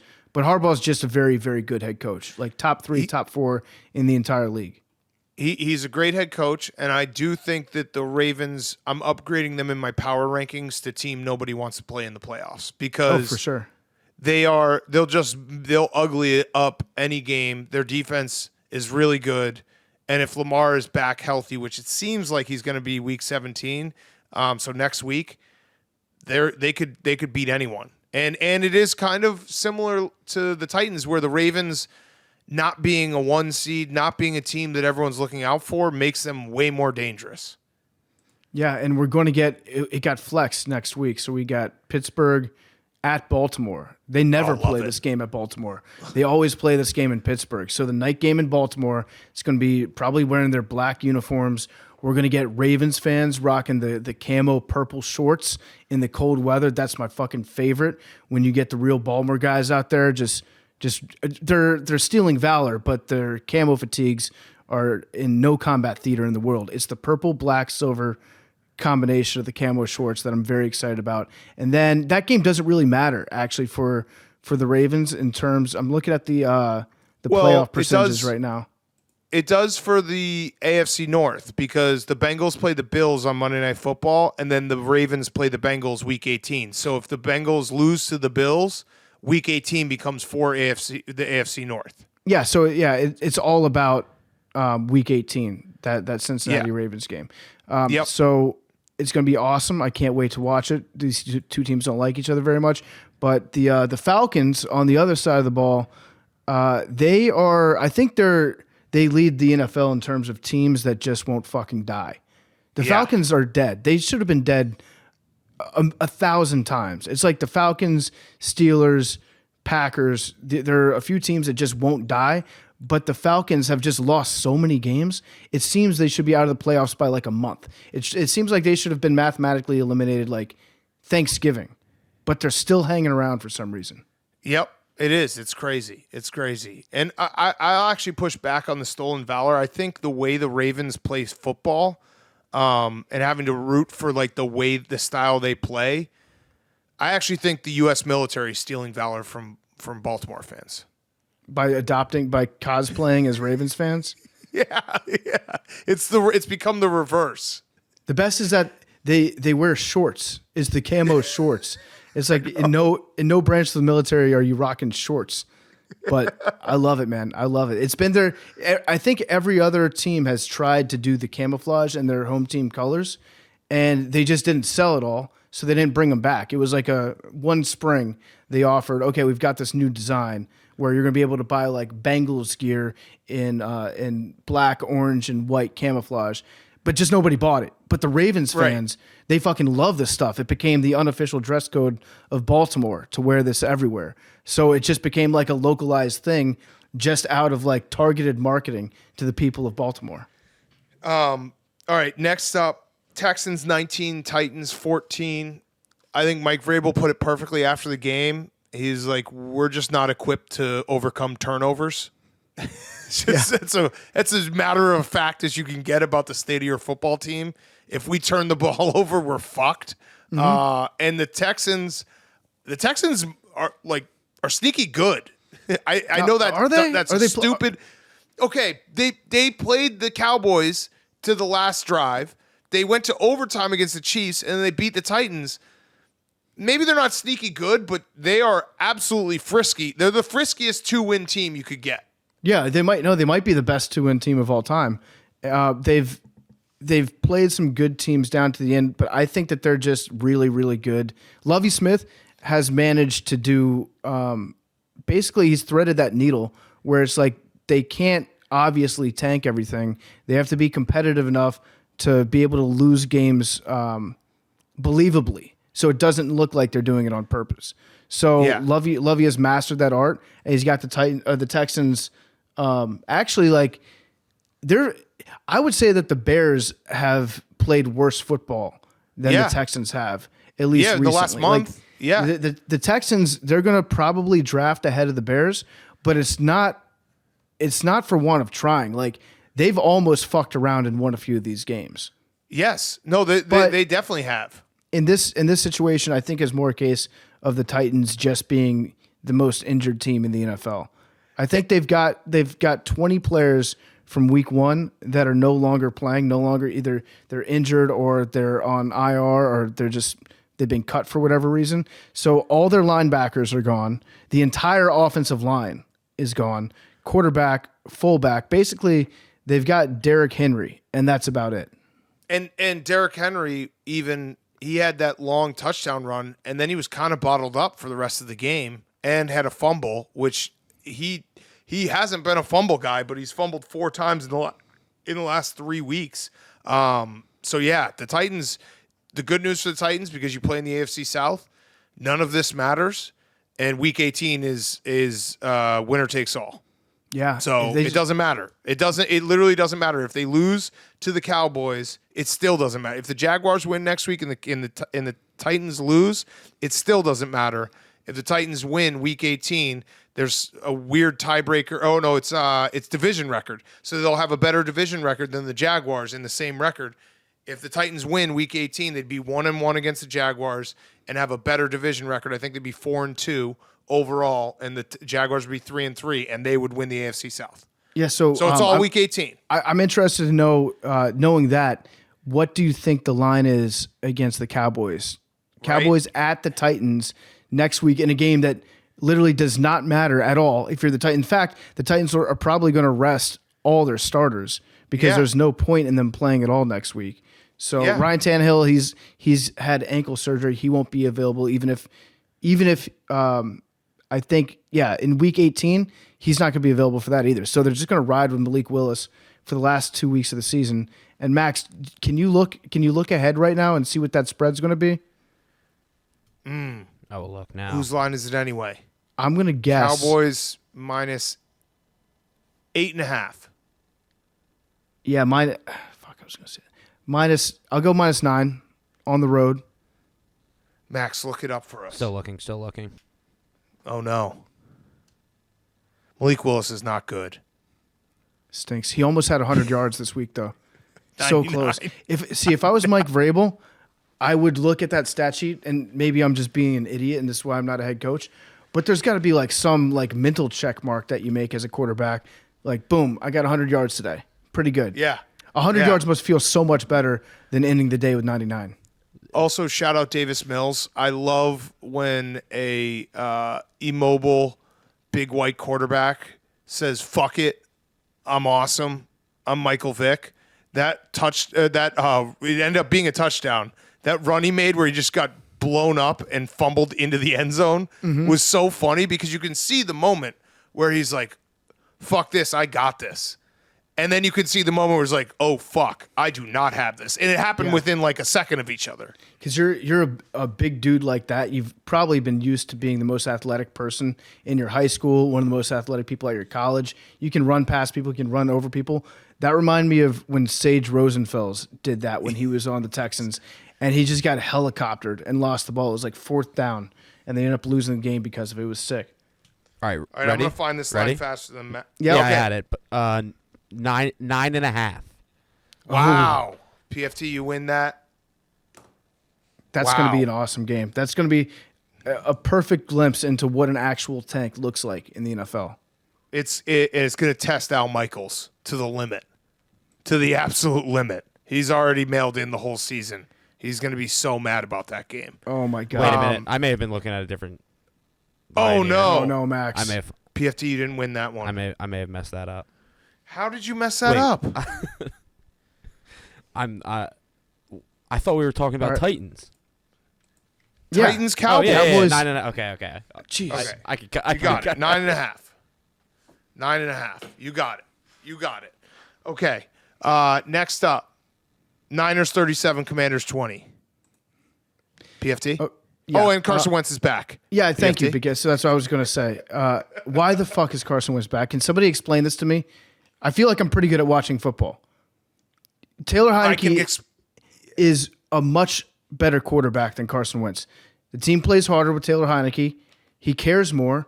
Carson Wentz looks scared when he's out there. Carson Wentz, his shins are so long. Have you noticed that about him? Yeah. How long He wears his the socks. fucking- He wears the long socks, too. I can't stand. I thought I got rid of Carson Wentz. I lied. I spent 6 months lying to myself about how excited I was for Carson Wentz, just trying to delude myself into being able to watch football on Sundays on television. You cannot send Carson Wentz back out there because it's not like we are out of the playoff hunt. In fact, No, you're in we the control playoffs. our own destiny right now. Going to Carson Wentz to me feels like that's a move that you make if your season's fucked. And you're like, okay, let's just trot this guy out here. We control our own destiny. We just need to beat the Browns. And then we need to win a game in week 18, which who knows what's going to happen at that point. Because obviously, like, there's a very good chance that Dallas might have already wrapped up their seed by that point. So we need to beat the Browns and the Cowboys in the next 2 weeks. Why are we getting rid of Taylor Heineke and going back to Carson Wentz? This is fucking torture. Okay. So I have a theory. It's not really a theory. It's more just an explanation. And I don't agree with it because I'm a Taylor Heineke guy through and through. I do think there's an element of Taylor Heineke that you're riding the hot hand and you're saying, let's see how long this can go. In the last 2 weeks, he's had some pretty bad turnovers that Ron Rivera probably is saying, what's the downside of Carson Wentz? He turns the ball over. Well, we're having that anyway. What's the upside? He got 2 MVP votes. So why not? Like Taylor Heineke, without the turnovers, you keep playing him. But once the turnovers start popping up, that's going to happen with Carson Wentz as well. But the upside probably is higher, even though I'm a Taylor Heineke guy. Yeah. Okay, so That's I what- know that's the I know the thinking. real answer to this. Okay, this is mostly me just getting it off my chest. Like, what the fuck? Why are we playing Carson Wentz? Why aren't we playing Heineke? It's obvious to anybody that's watched this team play this season. Taylor Heineke works for whatever reason. It just works. It's just dumb, but it works with Taylor Heineke. That's him in a bottle. It's dumb. It makes no sense, but it works, and we like it. The real answer, I'm afraid, Taylor Heineke gets paid hundreds of thousands of dollars every time he plays in a football game. Carson Wentz. Well, they have to win. They have to win. Carson Wentz is guaranteed millions of dollars this year. I think it was like $23 million. The guy that's writing the checks. Now, granted, he's not involved in the team operations anymore. It's his wife, and she's taking it over from him. And Dan Snyder's nowhere near the football team this year. But if he were, he would probably be pretty pissed off that the guy that he's paying millions of dollars to is not playing, even though he's healthy. And there's another guy that he has to pay hundreds of thousands of dollars to every time he wins, which he has been winning recently. And so being the stingy guy that he is, doesn't want to pay all that money. That's what I would say, Big Cat, if maybe I had been paying attention to anything that's happened to this franchise over the last 25 years, which I really haven't that much. So I guess I'm just throwing shit against the wall and see if it sticks right now. But it pisses me off because I love this team. I think that they're capable of doing something fun, but it smells like Dan Snyder to me. I can smell him. It sucks because Taylor Heineke, Carson Wentz, having to root for Carson Wentz is just a curse. It's just not fun. No. He's a bummer. And he makes me sad. Now having to root for Carson Wentz to somehow salvage your playoff hopes is an extra bummer. So I'm sad about it. I kind of understand it with the turnovers. This game, the Niners are just clicking. I mean, Nick Bosa is a defensive player of the year, 17 and a half sacks. Someone tweeted at me that he was signing stuff in the offseason. Nick Bosa, 20 sacks, like calling his shot, which is so fucking cool. But this Niners team is just rolling. Brock Purdy's the first quarterback to start 3-0 with multiple touchdowns in each game since Kurt Warner, the only other one to do that when Kurt Warner won the Super Bowl.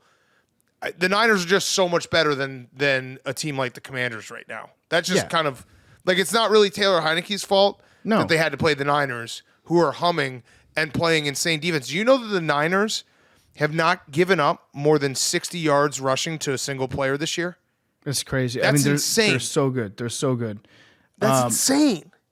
Yeah, I think the 49ers are playing like the best of any team in that division, or in that conference. I'm gonna put a future on the Niners actually, like as we speak, as we're talking about it. The price isn't probably great. I'm gonna see what the price is right now. Now Max would say, and I'd agree with him in a little bit. Brock Purdy going to the link.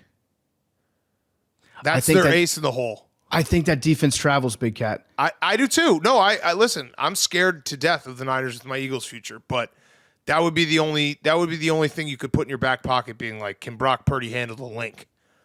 Probably throw batteries at his head. I think that he can. I feel like this is like Kyle Shanahan. He's had such bad playoff losses. You know that shit burns him up too. Like he wants to get back. I feel like you can make the argument: is this Kyle Shanahan's best coaching season?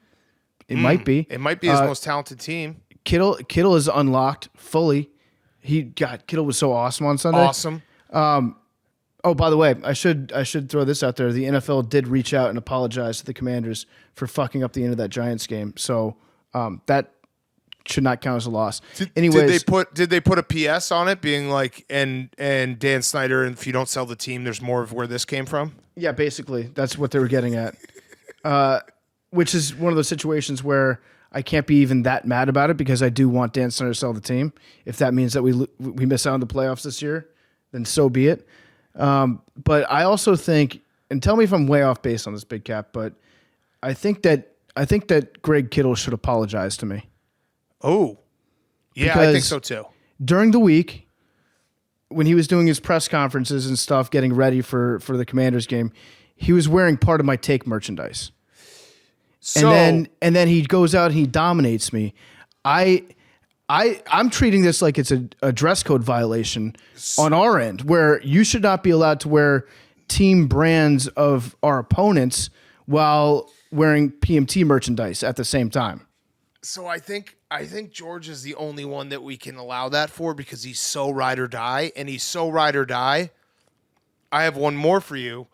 He actually hit me up. He's like, Kyle Shanahan keeps asking me where I got this sweatshirt. Can you send him one?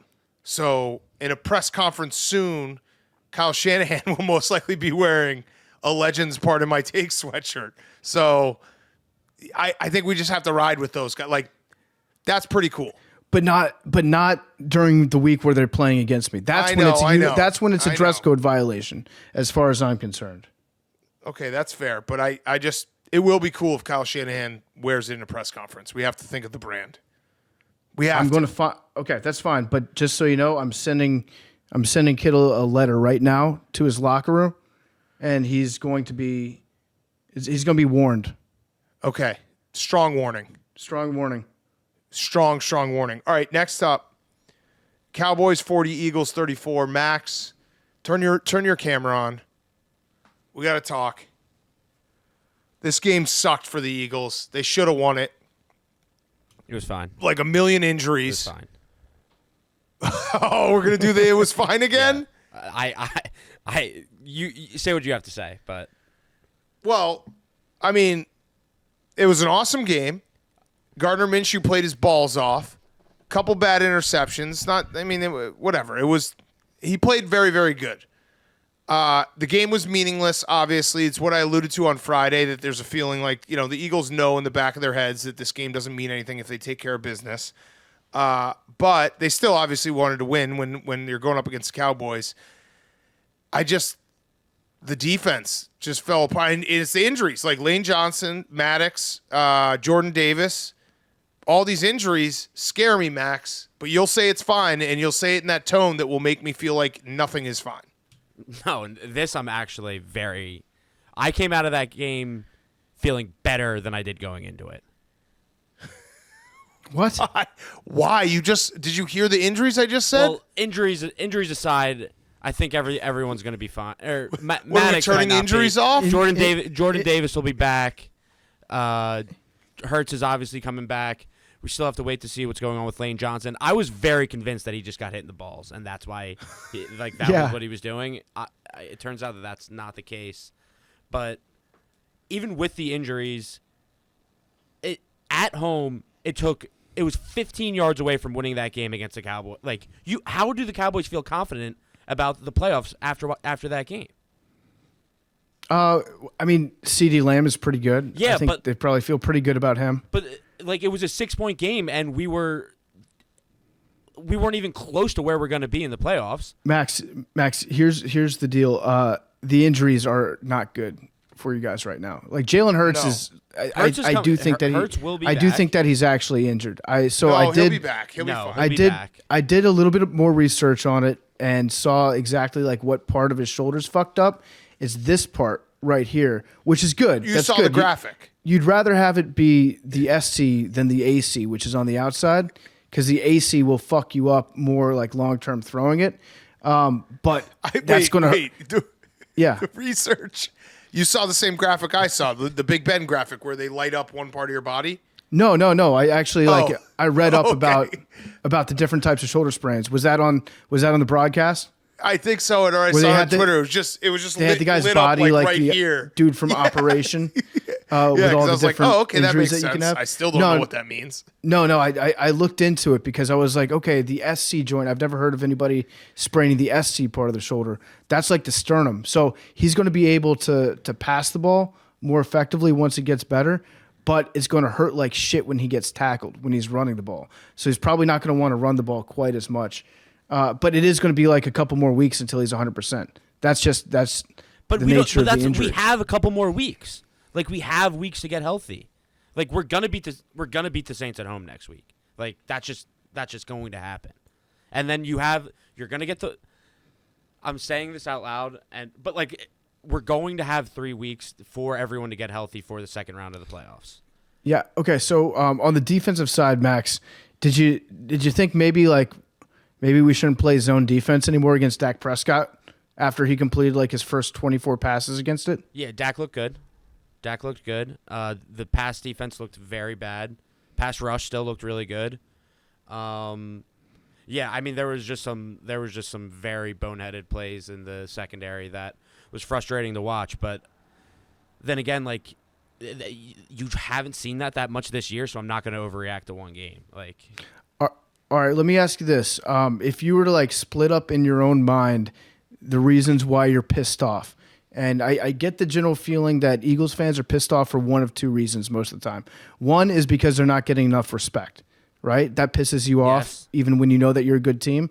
And then the second reason that you might get pissed off is if you know that secretly you're not as confident as you want to be. And so then you just lash out because of that lack of confidence. Where are we at in terms of splitting it up? Is it 50-50? If Lane Johnson is back by the second round of the playoffs, I'm as confident as I could be. The second round. Okay, so you're penciling in. Yeah. Okay. Yes, I'm less attached, obviously, because it's just monetary and not a fan of the Eagles. But I would say I'm a lot more worried than Max is at this point. Yeah, I kind of get the sense that Max is getting so mad because he knows that he It's should the be a little bit injuries. worried. Yeah, Yeah, the injury. and, like- yeah, I mean, I'm not worried about Hurts. Like, I think Hurts is going to be fine. I don't. That could just be me refusing to accept Yeah. his shoulder, Yes. but like, I don't Yes. think that's the No, case. No, I think that yeah. he's going. No, like, we're making some progress. Yeah. Okay. Like, I haven't Okay. allowed my brain to even for a second think that Hurts isn't going to be 100% like I understand. right now. Which Okay. I'm still standing by that. I'm more worried about Lane Johnson because if he's hurt, then that's a big issue. That last play, the last play that Gardner Minshew just had to throw it up. I still think he may whoever have just- came in for him, got absolutely blown up, and there was a crosser that was going to be wide open if Exactly. he had like 3 more seconds of time. Also, Nick Sirianni, I know this game doesn't matter. One of the dumbest things I feel like you can do is when you have a one timeout Spike. left and there's like 30 seconds and you have a big play that is in the field so it doesn't go out of bounds, and then you run up and spike it, wasting a down that's why you have the one timeout. The spike was really bad. Like, the spike was really Use bad. the timeout there, regroup, don't waste the down that you then ended up needing. Like, it makes no sense. Especially when you're going for the touchdown. Like, I understand, Right. Like, if you need a field goal, then the timeout is much more important to switch personnel. But like, you're thrown to the end zone anyway. Like, the ball is going out of bounds, or it's going to be a touchdown. Like, why do you need that one timeout? It was very, very weird clock management. Devontae Smith was incredible. He was unbelievable. Mm-hmm. Unbelievable. And shout out T.Y. Hilton. Had no idea he was on the Cowboys. Oh yeah, None. He just showed. So here's a crazy T.Y. Hilton stat that's actually a ricochet Deshaun Jackson stat. Okay, T.Y. Hilton has 17 receptions of 50+ yards over the last 10 seasons. 17 receptions of 50+ over the last 10 seasons, tied with Tyreek Hill and AJ Green for the second most in that span. Deshaun Jackson has 30 such catches in that span. That's crazy. Big time deep T.Y. threats. Hilton. T.Y. Hilton, just out of nowhere. I couldn't believe it. It was like, T.Y. Hilton, what a grab. What? He's still playing? Devontae Smith, he's probably got a vertical leap of like 55 inches. It's He crazy. just catches everything. So like, good. There were times where Minshew was just throwing balls up and just hoping that Smith was coming down with him, and he just was. And this game was like, it gave you everything you wanted. Like when we knew halfway through the season that this game was like circled for Christmas Eve, it delivered all the hype with Gardner Minshew. And it's very funny that the Cowboys and Eagles could very well likely play again in the playoffs, and they're 1-1, both playing the backup quarterback. So we have no idea, who's the better team at this moment. Well, yeah. We blew him. Whoa. We blew out their backup quarterback. We were a shitty spike ball. Yeah, away but Max, from- Max, you just lost to them I know. yesterday. But like, we should have. Whatever. Okay. All right, whatever. coping. You're All not right, mad. Last game from Saturday, the Franco Harris game. Just a terrible game. But it was worth it in the end because the Steelers won. Kenny Pickett throws a laser to George Pickens. Derek Carr, I know that everyone feels bad for him, but it's also his fault. Well, yeah. Like so he tries really, really hard and he cares a lot. And everyone's like, oh, man, he doesn't deserve this. He kind of does sometimes because he sucks, and he's been sucking in the second halves of games. yeah, he actually there's a pretty good reason why he is sucked in the second half of games, because they've got this guy on their team named I don't know if you've heard of him, Big Cat, but his name's Devontae Adams, and he plays wide receiver on the Raiders. And so in the second half of games, when the Raiders are busy blowing their 7-point halftime leads or more, it's because Derek Carr has had more passes after halftime caught by the opposing team than by Devontae Adams. So in those games, he's got 5 interceptions in the second half and 3 completions to Devontae Adams in the second half. Devontae Adams is pretty fucking good, and they're supposed to be really good friends. It sounds like Derek Carr is being kind of like a fake friend, like kind of a bitch. Yeah. And I have a quote for you that I would think would sum up the Raiders, and doesn't feel great for them right now. This is from Josh Jacobs, who, if you don't remember, didn't get the 5th-year option. He's been one of the best running backs in the league. He said, I'm tired of dealing with this. Every day I come here and bust my ass, and I see the guys busting their ass, and the result is not there. For me, the last 4 years, the result has not been there, and quite frankly, I don't know what else to do. Mm-hmm. That doesn't feel great. No, it doesn't. But you know what? I'm glad that the Raiders did not sign Josh Jacobs to that 5th year. Yeah. Free Josh Jacobs. Let him go somewhere he's appreciated. He would be appreciated like literally anywhere else. I don't know why they didn't choose to extend him. Maybe it's because Mark Davis is poor and he's like, it's a lot of money to a running back, which I somewhat understand. But Josh Jacobs is like a legit threat. He's awesome. And I just want him to go to he could be like, okay, here's what I hope happens. I hope he gets paid. I hope he goes to a contending team and he's like a workhorse back for the next year. And then they just kind of like slowly take away his carrying responsibilities because he's starting to get older. Because I feel like he's got like a 2-year window from now where he's still going to be elite. And then all running backs start to go downhill. I want him to get paid and go somewhere where I can see him play in the playoffs. Yes, agreed. Big time agree. The only other thing I had from this game is just it ruled that the Steelers won it. We had it. We both bet it. Franco Harris game. They really shouldn't have won. They were like Mike Tomlin was doing the most chicken shit football possible, like 4th and 4, kicking a 52-yard field goal in 0-degree weather, kicking that field goal in the 4th quarter when it's like, dude, you need a touchdown here. But it all worked out.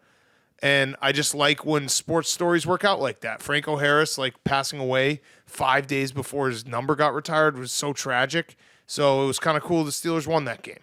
Yeah, it was very, very cool. I might be nitpicking our friend Kenny. I like Kenny a lot. Kenny, if you're listening to this show, I don't like it when you pump fake to Najee and then you look away and then you just go and you throw the ball back to Najee after you just pump fake to him, because it seems to me like that draws a lot of attention over to him. And there are a lot of like 1-2 yard completions. He just loves pump faking and then throwing the ball to the guy he was pump faking towards anyways. Yeah, Najee's the king of like 1 yard gains. Yeah, both running and catching. 1 yard gain or hurdling somebody. Those are really the only 2 shots. Yeah. All right. We have our Sunday games. Let's do one last ad before we get to Sunday games, and we'll do Who's Back of the Week. And by the way, we did tape Lottery Ball Machine for Monday's show and Friday's show.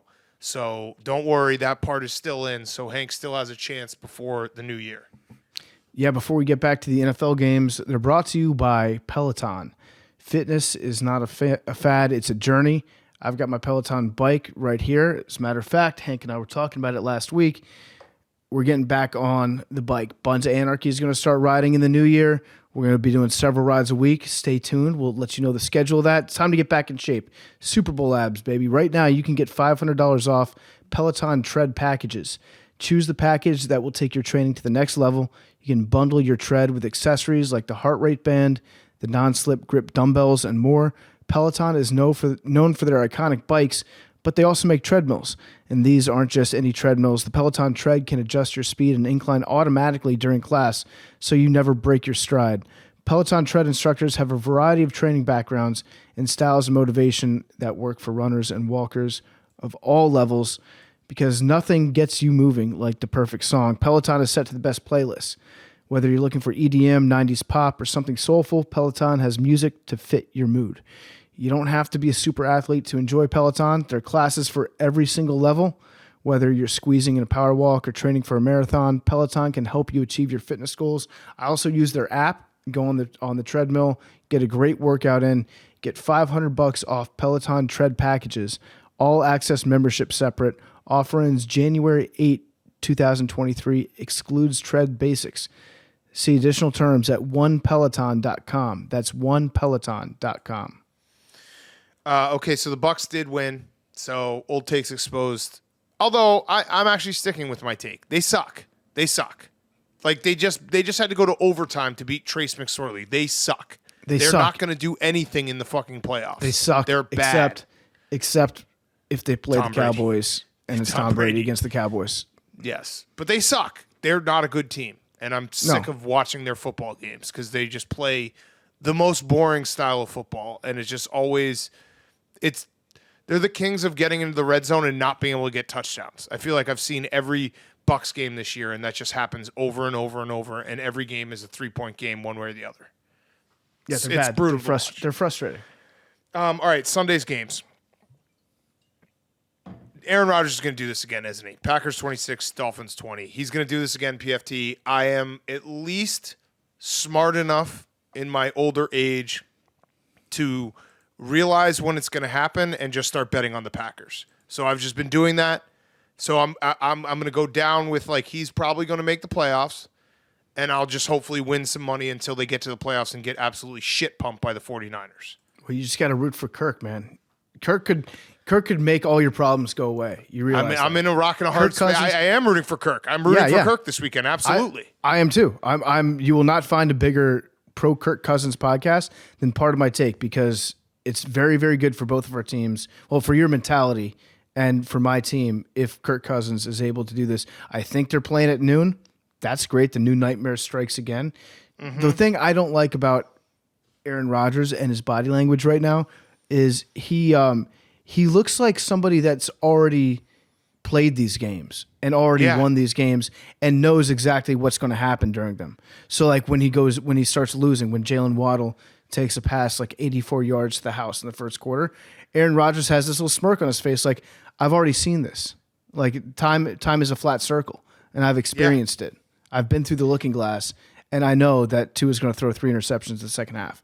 So I know where your fear is coming from, because he does have the quiet confidence, like a shaman told him exactly. Some people like the Jets have the coin that predicts every single game. Aaron Rodgers has had an Ecuadorian shaman tell him exactly the outcome of every single game this year and what the playoff picture is going to look like, and he already knows. Yep, it is. He has that smirk. It's fucking brutal to watch. I think they're going to do it, and yeah, I mean Tua. If I want to do Tua on real quick, it was unseasonably cold in Miami. So cold that they did the alert where like iguanas might fall out of the trees because they get so cold and they freeze and they just fall. How are you supposed to play quarterback when you know iguanas could be falling out of the trees? Out of the sands, yeah. That's not fair to him, his mentality. You can't expect him to perform under those conditions. But holy shit, did he suck. If we're taking the Tua cap off, everything that everyone has said about Tua was right in this game, where some of those throws were just so bad, and he looked so bad. And Mike McDaniel after said on Tua's psyche, it's a challenge, can't let things snowball. I'm confident he'll be able to get through that. That doesn't feel confident to be like, can't let things snowball and it's a challenge. I don't feel there's not a lot of confidence that he'll get through that. It feels like it's snowballing and it's bad. And this game was set up for the Dolphins to win. Like they had chances to step on the Packers in the first half, and they didn't take them. And the Packers, credit to Matt LaFleur, because like he started going for it on fourth down, taking risks, being like, we got to win this game. But holy shit, did Tua fucking suck. Oh, man. Yeah, the second half was really bad. And this is why I'm in the Talia band, not Tuanon. I like his brother better. But as a bit of aiding comfort to you, I think he'll be okay, because they do get to play the Patriots next week, and they get to play the Jets after that. Now, even if they lose to the Patriots, they still have an 82% chance of making the playoffs if they can just beat the Jets at home. So I think they're going to be okay. It does seem like Mike McDaniel, if he's making a list of things that he has to do this week, number one is like, say nice things to your quarterback and make sure that he knows that he's good at football. Yeah. That's not really what you want your coach to have to worry about, but in this case, I think he's going to have to. But if he can just beat the Jets, then he gets in the playoffs. Then it's the Dolphins against the Chiefs in the first round of the playoffs probably, and that game's just going to kick ass. Yeah, that's going to be. I can't wait for that game. That's going to be so many points, and I actually think that the Chiefs would have a hard time. I feel like the Dolphins would match up well against them. Yeah, I mean, it would. The Tua is just bad, and he has like the best receivers in the world. So good. They're so good. If you put any other quarterback with those receivers, it would be lights out. I want to be a 2-and-on. I put a bet on him. Pretty much he's been bad since I put the bet on him to win the MVP. But yeah, it's bad, and his psyche is bad, and it's going to snowball because Mike McDaniel said he can't let it snowball, which means it will snowball. Mike McDaniel's also just obsessed with snowballs. Yeah, 2 is bad. It was bad, and I don't. It was a bad experience. Other than the fact that, like I said at the beginning here, I had the foresight to start betting on the Packers when I know that they're going to run the table. So at least I had that. But everything else, like I was just praying for a Dolphins 1-point win, and Tua just could not deliver whatsoever. That last interception was so gross. He had 2 really bad ones. He threw a dime to Jalen Waddle in the first half, though. There's a fucking spot-on pass that Waddle ran 80 yards with afterwards. But I guess the good news, if you're a Dolphins fan, is you guys very easily could have won this game, and Tua played probably the worst game of his career, maybe. No, the Chargers game. Oh yeah, that one was worse. He's had a couple bad ones. He's had a stretch. This was his worst. This was Tua's worst home game of his career, I think. Yes. Well, and it doesn't really help that the Dolphins are like last week they lost to the Bills, but it felt like a moral victory because they looked right again and they fought and played really tough. And this week, it just all fell apart in a very winnable game. And like you said, Aaron Rodgers has this scripted. He's living in a simulation. He knows he's going to run the table. He knows he's going to get to the playoffs. He probably knows he's going to get shit pumped by the 49ers too. Well, here's the thing. So we've got a couple opportunities for you here, Big Cat. One, if Kirk Cousins can beat the Packers next week, please, then their playoff odds go way, way down. They're probably not going to make it at that point. Or even if he beats the Vikings, if Aaron Rodgers beats the Vikings, he has to play against Jared and the Lions. And if Jared beats the Packers, then they're not getting into the playoffs no matter what. So Jared can take that away from him. Jared can be the hero that you need. I need it. All right. Speaking of bad quarterbacks, last game, Rams 51, Broncos 14. Holy shit, what a game. They robbed us of voting Russ the MVP. They stole that. Stop the steal. They didn't let us vote. Russell Wilson threw 3 interceptions. One of them was caught. The second one he had, he was 2 first-quarter interceptions. The second one had an all-time clip where Patrick Starr was announcing it on Nickelodeon. Was literally a cartoon character was announcing Russell Wilson's implosion of a game. He got benched at the end of the game where he kept his helmet on with the straps on, being like, "Let me back in, coach. I want to cook." He also had the moment where his entire offensive line tried to fight Brett Rypien, and also he had a moment where he talked to the offensive line with a football in front of his face as if someone was trying to steal the codes he was telling them. Just an all like just atrocious performance. But he did throw a touchdown pass, which means he has the same amount of touchdown passes as bathrooms in his house. So he has that going for him. I thought it was bad when he was doing the thing where he was hiding his mouth talking to his offensive lineman. Yeah. But I thought he was just talking to a football. I thought that Russell was just having a honest goodness conversation like, "Why have you forsaken me?" Yeah. Football. I've done everything that you've asked me to. And you just turn your back on me like this. I think it'd be funny if the NFL just for fun flex the Broncos into another primetime game. I'd watch just it. Like I would too. At this point, it's gotten so bad that it's funny now that I like watching the Broncos implode. Where now we can have the conversation: who's more at fault? Is it Russ or is it Hackett? Yeah. Well, I think that it's Russ. It is Russ, and Hackett, nice guy. He's going to be fired. He tried his last-ditch effort shaving a goatee, which I like that, where he's just like, "I'm Nate now. I have a goatee. I'm a different guy." I threw out the fact that, like, if you're Nathaniel Hackett, why don't you do the Ben McAdoo benching Eli for Geno or the Mark Trestman when he benched Cutler for Jimmy Clausen? Like, just one last pride thing. bench the guy that got you fired and just be like, you know what I mean? Just next week, just say Russ is healthy, but he's benched. I know I'm fired, but I'm going to stick it to him because I don't want to fucking deal with this. And he's the reason why I'm getting fired. So I need to have some personal pride to know that I was the one who benched Russell Wilson. I actually think it might be better. I think he just wants to let Russell Wilson go out there and hang himself with his own rope. Just like cook a nightmare. Yeah. Look what I have to deal with as head coach. Like he probably wants it to get worse and worse and worse, so that the whole world can look at that and be like, well, maybe Nathaniel Hackett's not the worst head coach to ever coach in the NFL because after all, he does have Russell Wilson playing quarterback for him. Yeah. So it's a shame too because the Danger Witch is catching a lot of strays. The Danger Witch is actually a legitimately good sandwich. It keeps getting memed out there, and all I'm saying to those people is just like maybe try the sandwich before you insult it. Before you Seriously. It's actually I feel bad for the Danger Witch because it's associated with Russell Wilson. Yeah, it's not fair. It's not fair to the sandwich. It really isn't. It's not. I had a thought in this game, which tells you how bad Russell Wilson is. Is Zach Wilson better than Russell Wilson? No, he's not. Dude, Russell Wilson is that bad right now. Yeah, no, the two worst quarterbacks are definitely named Wilson right now. It's so bad.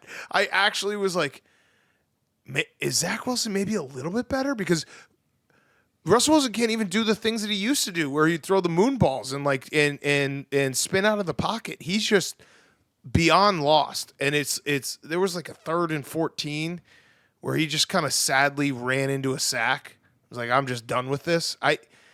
He really is just so lost as a human, as a football player. Definitely as a human. As a human, yes. And I'm getting dangerously close to feeling bad for him. I don't want to be there. I don't. I mean, the Patrick Star thing was so funny when Patrick Star was like, "Oh no, that's the other team." I guess he's like partially Big Ben's walking boot, but Zach Wilson, I think. Let's not even say that Russell Wilson's as bad as Zach. They're both They're both very bad. They're both funny in terms of how bad they are. They both love moms. We know that about them. That's a fact. But I don't think that Russ Wilson. You can't. That's going a little bit too far, Big Cat. I agree. He's definitely better than Zach Wilson. I agree, but the thought popped in my head, which means that it's closer than you think. Watching Russell Wilson play today, I was like, I think Zach Wilson might be on the same level as him.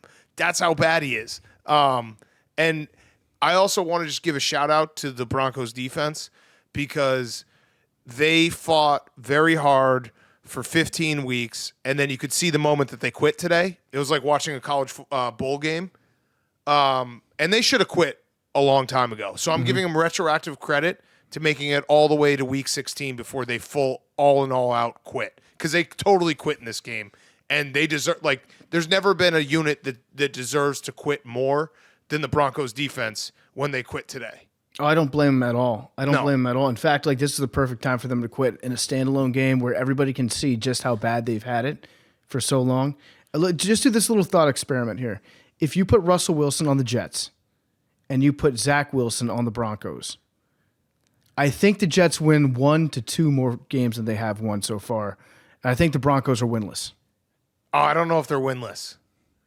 They definitely don't have that 6 second quarter that they had last week. Remember, Zach Wilson was 5-2 as a starter to start the year. That is true. That's so crazy to think about. Like he it's just a fact or fiction. He won more games as starting quarterback than Russell Wilson this year. That's just a fact. Yep. That's a fact. And for the Rams, I think we probably have to give Sean McVay a Coach of the Year vote because the fact they have 5 wins is crazy. And I'm happy for Baker. They were said on the broadcast, they're like, Sean McVay has had such a tough year. He started to question like things about himself and his own insecurities. Like, Jesus Christ, dude. Like, you just won a Super Bowl. You got everyone injured. Like, I think you can just be like, yeah, I'm a really good football coach. Everyone got injured. Yeah. Also, I think sometimes announcers just say that when they don't have anything else to talk about. Like, yeah, Sean McVay's had a bad season as an NFL coach, and they just look at him and he's upset on the sideline, and they do Terry Bradshaw. They're like, I think Sean McVay wants to kill himself. Yeah. Like, look how bad his football team is. But it was it was nice to see Baker succeed. He was the MVP. It is fucking bullshit that Nickelodeon took that away from us. They wouldn't let us vote for anybody that was on the Broncos. That's how bad this game was. Because you know that they had a little conversation about it. They had to. They knew that we were going to exercise our democratic right and that we were going to go to the polls. And if we were in line, we were going to stay in line and vote. And they had a conversation about part of my take, and they said, we can't let them give it to the losing quarterback again this year. So if it's a blowout, we're not even going to have it as an option to vote for anybody from the other team. That's how bad this game was. At the start of the third quarter, they're like, yeah, let's just not put any Broncos on there because there's no chance in hell they're going to come back and win this game. It would have been an all-time backfire if the Broncos had come back and then Baker ends up getting it as a loser. But they knew exactly what they were doing. It's such bullshit. Like, fuck you, Nickelodeon. You know how many kids out there were deprived of their American right to vote for Russell Wilson for MVP? Disgusting. It's crazy. It's crazy. And shout out Hank. He won the Hungry Dog. Rams Packers. He also, we have an internal bet on the Pardon My Take group chat. We said we are going to do a tight show because just me and PFT. It was set at 1:30. I think we blew over that. So he's won 2 in a row. Let's see if he wins 3 in a row with the lottery ball coming up, right? How long was this show? Like 2 hours? We're at 2 hours. I think we caught up and talked for the first 20 minutes before we started recording. But we still, he was right. It's always, listen, well, you get talking football. Ball with the boys, and it's hard to stop. PFT and I didn't get to watch games together this week. There's a lot of shit we had to talk about. We didn't get to fire off takes to each other while we're watching games, so we had everything. All right, should we wrap up with who's back of the week? Yeah, let's do it. All right, who's your who's back, PFT? My who's back of the week is my back, and we've been talking about this a little bit offline. Big Cat, you've gone through some back injuries of your own. I know Hank is dealing with some as well. I got my back blown out last year. I got my back blown out again on Thursday. Max actually blew my back out. He was actually filming it, so you'll be able to watch that. I can't tell you what it is exactly I was doing. I will say it's going to be a very embarrassing reason why my back got blown out. And so we'll be releasing that on video. But my body's just broken down. I was doing a mental inventory of all the stuff that's happened to me in the past year. It's been a bad year for my body, Big Cat. A really bad year. I've still got like 10 kidney stones in my body somewhere. I don't know what happened to them. I stopped following up with my doctor about that. My UCL got injured with a golf simulator thing that we did. I fractured my rib cartilage trying to catch a football pass from Billy. I got COVID twice in the span of like 2 weeks because, I don't know, the CDC called me and asked me how that was possible. And now I'm dealing with my back, which I was in bed for the last 2 days. All day Christmas Eve, all night the night before that. I could not move yesterday. Just back spasms, sheer pain, terror. Big Cat finally told me to get a back brace, which I got, so I'm able to walk around. Basically, it's tough. Like they always say, like when you turn 30, that's a rough year. They're right. Like my 29th year was as bad as it gets. So hopefully, I get on the other side of 30 and really get my body in shape. That's why we're doing Peloton. That's why we're getting back on Buns Anarchy. It's always bad too when we're the same age with. I mean, you're 29, but we're one day apart, which is still crazy that we are. But when you have an injury and it's like I have the whole playbook and I'm like, oh, yep, here's what you got to do. This, and this. So you don't even have to see a doctor. I've seen so many doctors about my back, but I embrace it because I think that it's a fun time capsule for day one AWLs. Like just like this show right now where it's just the two of us. This is a fun capsule where you get to see our bodies break down. You get to see me battle being a dad. Like you get to see, we're going to be doing this podcast till we're in our deathbeds. And you'll get to watch the whole thing. We're basically just taping boyhood. It's just manhood. The whole podcast is just manhood. You get to watch all the trials and tribulations of getting older and thinking you can do stuff that young people can do, having, terrible heartburn and not being able to drink anymore and just all these things. It's a cautionary tale for all of our younger listeners that Father Time is undefeated unless you're Tom Brady. It's like Boyhood or the the very beginning of the movie Up. Hopefully not that one, because fuck Disney for putting that at the beginning of a kid's movie. Fuck them forever. But yeah, I'm doing better thanks to the sage advice that you passed on to me. And also, like, I've dealt with a back injury before, so I knew when I was out with Max and I took one wrong step, I knew that it was about to be bad. And I was like, fuck it, let's just keep going, and I'll deal with the consequences tomorrow. That's 20s mentality right there. And as I enter my 30s, I can't be thinking like that anymore. I would recommend the doctor I saw for my back, but I think he's dead because I think I've told this story, but last time I threw out my back, I went to get a steroid shot, and I was just having casual conversation with the doctor, and he was like, I think he either went to Cornell or somewhere else. He was like, yeah, I'm Cornell class of 58. I was like, wait, what? And I did the math, and he's like, yeah, I'm actually retiring in 3 months. And then before he gave me the steroid shot in my back, he dropped the needle. So I don't know if that guy's still alive. So, but we can find someone else. That's okay. I got Billy Football. He'll order me some research chemicals. All right. My who's back of the week is Dirk. I just want to give a shout out to Dirk. That statue the Mavericks put up of Dirk, maybe one of the coolest statues you can have. Like, you know, every team has statues, but the fallback jumper, fucking perfect. Absolutely nailed it. And it was just a nice reminder that Dirk was one of the funnest guys to watch play basketball. And I do feel bad because he's had a couple interviews where he's like, yeah, I probably played a couple years too long because I can't walk anymore. Yeah, but, his back got fucked up too. Yeah, but you got a statue, so that's cool. Maybe one day I'll have a podcasting statue. Something to think about. If I sacrifice all these years at this, but yeah, the Dirk fadeaway thing, it's awesome because it really fulfills the two things that a statue should be. One, it should be giant, and number two, it should actually have like a head and a face and a body and arms. When you're building a statue of somebody, that's generally what you want to go for. And realistically, talking not about Sean Taylor, but the third is when you see a statue, you should just envision that play, and that's just an iconic Dirk. Perfect. Yeah, it's perfect Dirk. By the way, the other funny memory of back problems, another one where like AWLs who've been with us for a very long time. Remember when I threw out my back the last time? We had to do a podcast from my couch, and I was pissing in Gatorade bottles.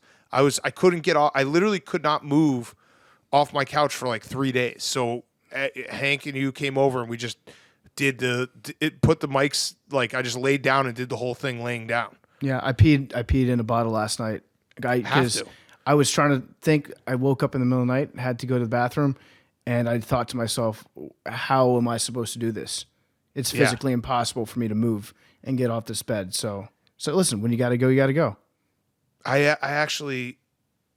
wish I was in New York right now because I think I have like 3 break in case of emergency pain pills from the last time I threw out my back, which they probably actually don't work because I think they lose their strength, but I saved them because I was like, if I throw out my back again, I need these to survive. And they've just been sitting there. So sorry.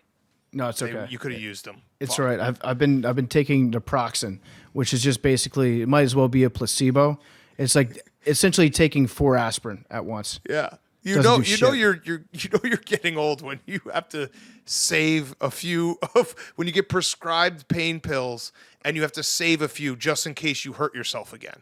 Yeah. You're like, I need this just in case I hurt myself and I need to survive the like 24 hours of back spasms that come afterwards. Yeah. You know me, I'm not a drug guy, and I did watch Dope Sick, so now I'm just terrified anytime a doctor prescribes me any pain pills. Yeah. Don't. I mean, I when I did it, it was like they gave me 10 and I took like 6. So yeah, that shit is very fucked up. All right, Max, who's back? James Harden rumors. Oh man, what's up with the strip clubs in Philly? I don't know. The Sixers are rolling right now, but turn your camera on. Okay. You gotta get your weight Imagine up. if Max had his shirt off.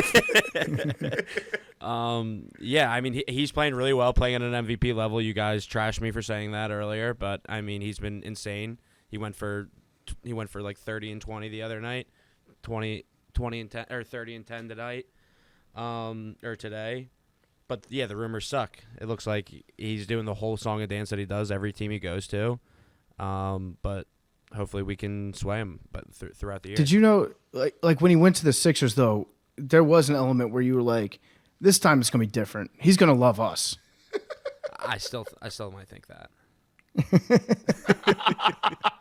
I'm not giving up that. The guy has commitment problems. Yeah, that's fine. He's actually, it's probably because the Thunder trading him away.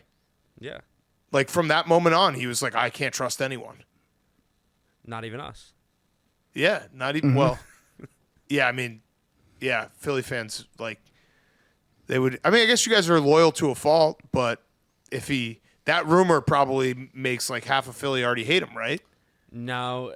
Everything that I've seen is just like, we'll win you over. Not like, not angry. And everyone, yeah, that's like the mob. That's like the mob being like, if it'd be a real shame if a brick came through your window. Like James Harden will win you over. We'll win you over. Like we won't fucking try to ruin your life, dude. And like he was asked about it in like the post game a bunch, and everything he was saying was like not saying anything, and then he put in, I don't know where you got that report, but then he would go back to like deny, like so obviously a true report. But then every single like headline in Philly was like, Harden says, quote, I don't know where you found that report. And like the only thing they take from it is like, I don't know where you found that. not even saying it's not true. Yeah, like he was being so wishy-washy, but it was like, I don't know where you found that report. And then it's like, yep, that's it. He's staying. That's perfect. Also on the Sixers, have you been paying attention, Max? George Niang is playing pretty good this season. Yeah, Yang Gang. Our guy. He's like, Gang. Niang Gang, the minivan. The minivan. We got to get him back on. Yeah. All right. So Wednesday, best of, and then Friday we will have a new show live from the Arizona Bowl. Make sure you watch 4:30 Eastern Friday, December 30th, Ohio versus Wyoming. And let's kick it to ourselves when we pre-taped the lottery ball to see if Hank can win one. Love you guys. Okay, we're back in the studio. Hank, I just realized because we're recording this all on December 23rd, 2nd, if you get one of these, you're just going to have to sit on it for a week. No. Hopefully imagine if you I got the number and then he died. I got good news for you, Hank. You're not going to get it, so you don't have to worry about Yeah, that. that's true. You're not going to get it. Okay, so go ahead. Numbers. Have 17. you ever gotten it? Have you ever gotten this? No. 17. He took 17. I'm going to go 10. I'll go 28. You guys are dickheads. I'll go 18. Sebastian has 39. 20. Come on. You're not going to get it, Hank. You're not going to get it, dude. Shut up. You're never going to get it. It's never going to be 17. Never gonna get it. Never gonna get it. Never gonna get it. Never gonna get it.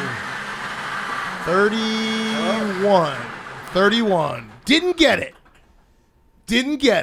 That's what Third time. Surprise. One more. Yeah, well, we're gonna tape it in a second. All right, See- two more for the year. See everyone for Wednesday. Best of. Love you guys.